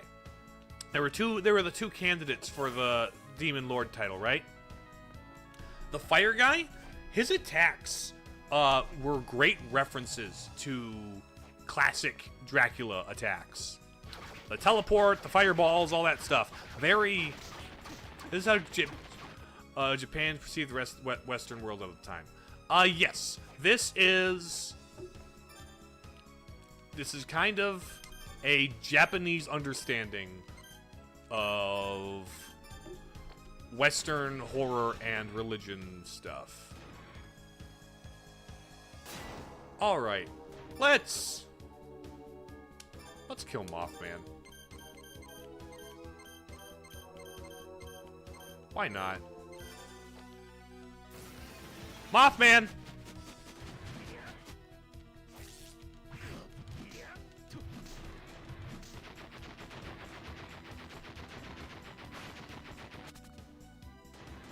Okay. I'm not gonna... Okay, I might grind Mothman for a soul. Come here, Mothman. You're only a rarity 1 soul. So hopefully it shouldn't take too many... No, I'm not gonna grind Mothman's soul. Never mind, just don't. El Santo was such a big deal in Mexico that at the time when the monster moves were popular here, we had El Santo versus the werewolf versus the army of zombies.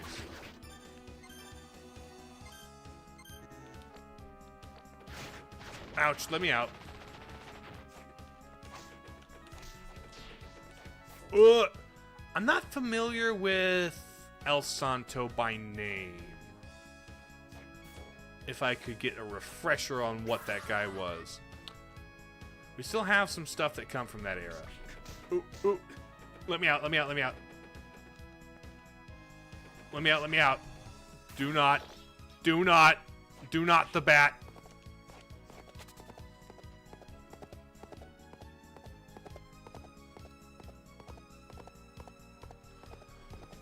Okay. Through here, save station. Let's go. I played Bloodborne on the channel. That counts as an action RPG. But also, you have all that requires that I have access to it, which I do not have it. I appreciate and once again, I will remind you, I consider requests. I consider suggestions. I don't take requests. Oh. Hold on. This'll work. The image of the Mexican masked wrestler with the silver mask. Probably Zactyl. Probably. Wouldn't it be funny if I killed the gorilla and only just now got the gorilla ability?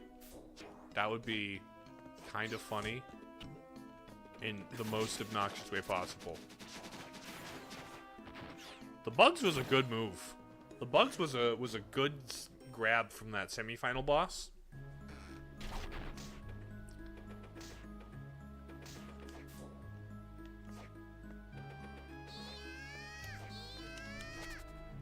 Pardon me.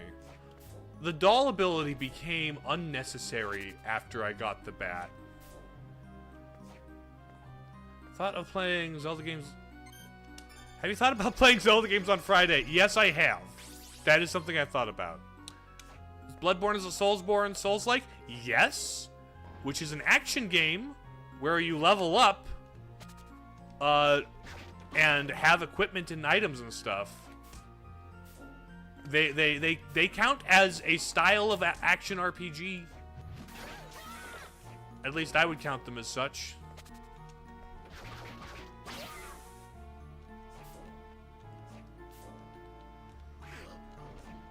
They're a very specific style of it, but yes.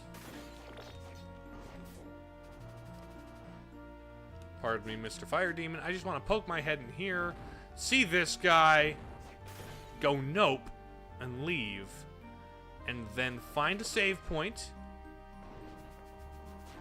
and dip. I am outie.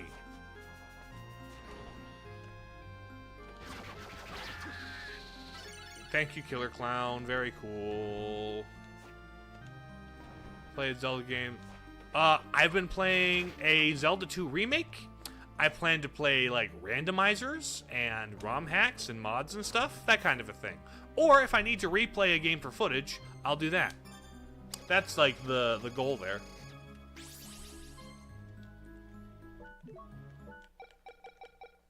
End game reset. Now let me see if I get 100% on that file. 99.8? What do you mean 99.8 Castlevania Dawn of Sorrow? What do you mean 99.8? Hold on. What do you mean by 99.8 Castlevania Dawn of Sorrow? What am I missing? Nothing there, nothing there. Oh. Oh? What? Hold on. I think I found it. Why is that there? You still need to play Julius mode? You're not correct. Perhaps some other time. In the same way that I still need to play, Chris mode, right? It's Chris in,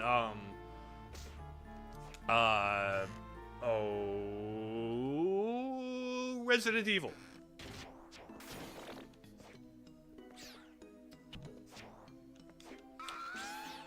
There's also other modes I haven't played in some of these other ones. I've never played Richter mode in Symphony of the Night. I have not played Julius mode in Aria of Sorrow. Okay, so the map on the internet said here. Huh. Truffle. Okay. Also, I was reminded. Equip. I just remembered the Morgenstern. Somewhere in here. Somewhere down here was the hammer room. Where was the hammer room? Because I now have a Morgenstern. Was it that room? Might have been that room. The evil completionist side, not allowing our knight to find peace.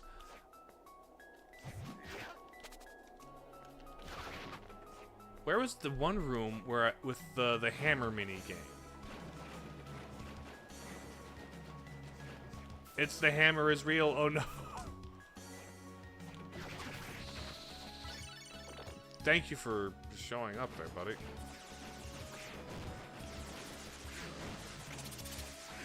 There was this one room where there was a hammer mini game with like a bell and stuff that I couldn't hit the bell. I didn't hit any of the bells, but now I have upgraded a hammer into a Morgenstern. So I think I should be able to hit a bell anyway, and I kind of want to see what that's all about. Shan't take very long.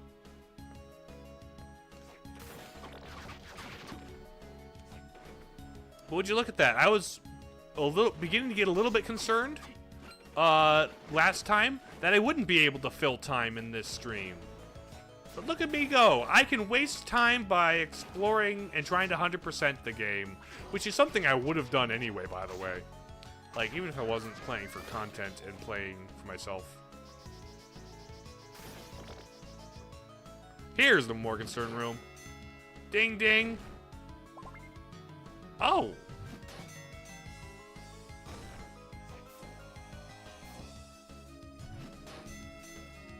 Okay, I need bigger hammer to get the other two bell, or the final bell, which is probably just a big potion, a biggest potion. Why was a shark on the monster side? It's just a regular animal. I don't know. Because sharks are cool. Who wouldn't want a shark on their side?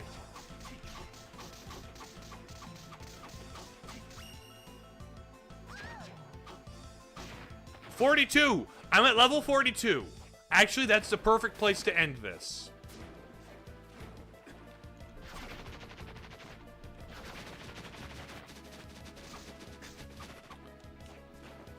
For 42 is the perfect meme number. Not the perfect meme number. There are memeer numbers I could start at, but I am not going to grind for what?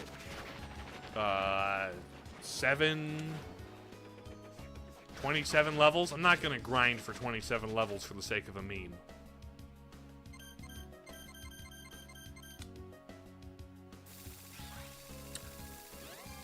I a little bit did too, Yuval, but you know what?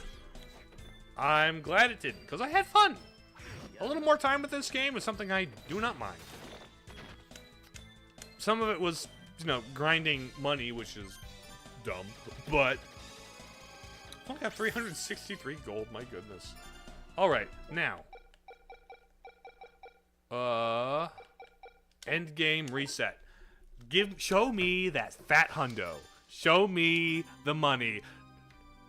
What do you mean 99.9? What do you mean 99.9? No! What? Where am I missing? You've got to be kidding me. What do you mean 99.9? Oh, there's no secrets in there. There's no secrets there. Nothing there. Where are you at? Final room. Let my boy rest.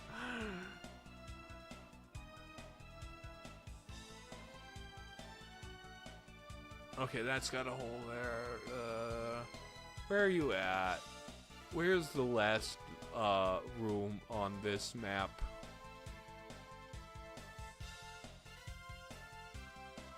Those three I got. There's one there. Tall thing. There's no secret rooms there. It's not in this little zone.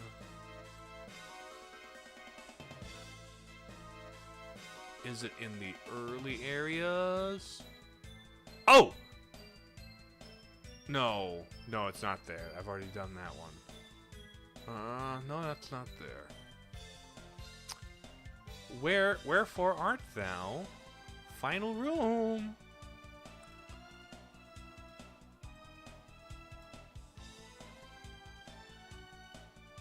Huh.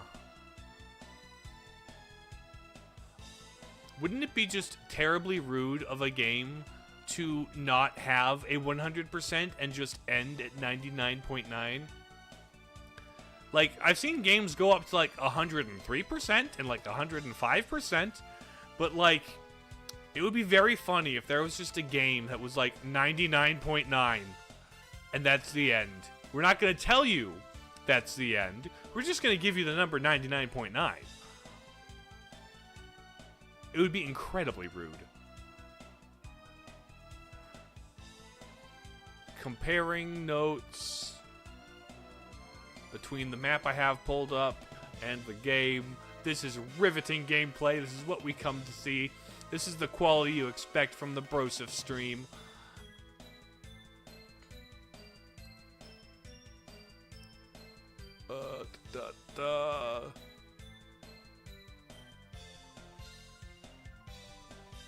Gonna watch every day, get a Chris episode.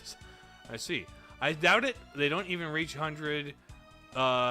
Is a matter of digits, but 99.9 already has 3 digits. I mean, yes, but the joke is that they just call their what would be. It's actually 100%. It is actually complete. You've actually finished the game, but the number is just painfully off.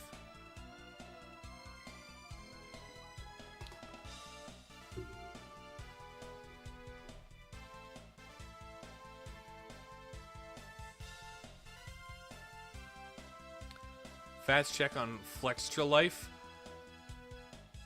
I mean, I'm I have a 100% map pulled up, and it's just gonna be one tiny square worth of room.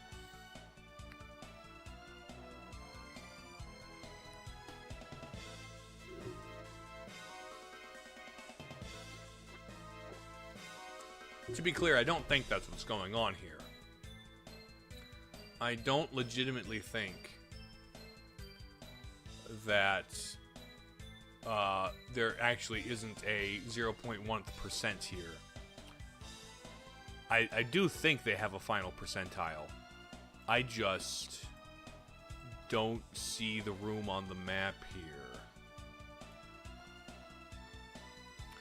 It's the level 1 boomerang out of my inventory. Oh no, I've got to go grind some skeleton boomerangers. Oh no. This is the most, this is why you come to my stream. To watch me go mad from the final 0.1%. I know you're here, 0.1%. You're one square of room. Wait, what? It legit doesn't reach the 100. You're serious? Like, in the game, like, you looked it up. Does Dawn of Sorrow stop at 99.9?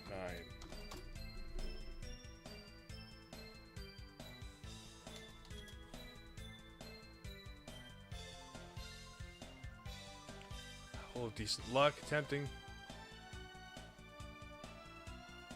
I'm stuck at 99.9%. If there are no known bugs.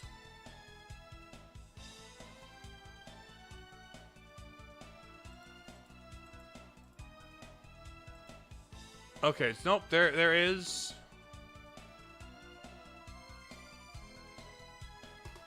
According to game FAQs.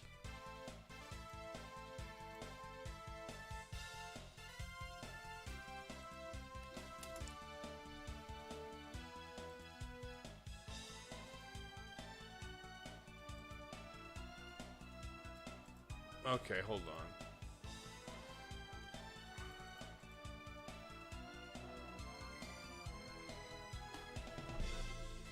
Huh. I can rest? Alright. You know what? You know what? I'm just gonna end it. Please don't just be telling me that because of, that would be upsetting. Oh! It's got a little crown by it because I beat it! I think the next game in this collection I'm gonna play is gonna be Order of Ecclesia, because that's the only one I haven't played. I've played Portrait of Ruin, and it's a good one. But next one I'm gonna play it from this is Order of Ecclesia, but it won't be right away. So I'm gonna hit you with the chat screen. All right, everybody. Thank you for popping in. This is good. I like the game. It's a good Castlevania game. Imagine a small crown you see has the missing 0.1%. I guess, sure. Yeah, I liked it. I liked it a lot. I really have a difficult time choosing which of the Metroidvania Castlevanias is my favorite, because I really like this one. I think Portrait of Ruin had problems where, because I went to go 100% the thing, I got, like, ungodly powerful spells and just spammed them and it won, and it's like, okay, that was kind of unsatisfying at that point. Symphony of the Night was good. It had some bonus stuff that was kind of not good, but, like, some of the story in that and the storytelling was really good. There was, like, I really liked some bits from that, but, like, the Upside Down Castle was kind of cool. Less cool than I think people give it credit like to say, but it's like having the Fierce Deities Mask in your first playthrough. Kinda, yeah. But no, very good. A very good Castlevania game nonetheless. I'm not sure what's gonna replace it in the cycle. We'll see what I decide to put there. But until next time, thank you all for watching and hanging out in the comments. I appreciated having you guys in the comments. And to anybody who only ever lurked, I do appreciate you lurking. And everybody from VODland, hello! Thank you for sticking with it. Tomorrow on Twitch, we're gonna go back to Zelda Fridays. We're gonna finish the Zelda 2 Z2 AOL, the Zelda 2 fan remake. Always reliable Minesweeper can cover the Castlevania streams. But yeah, with that, I will let you guys go. Have a good rest of your whatever time you spend in this 24-hour period. Okay, love you, bye.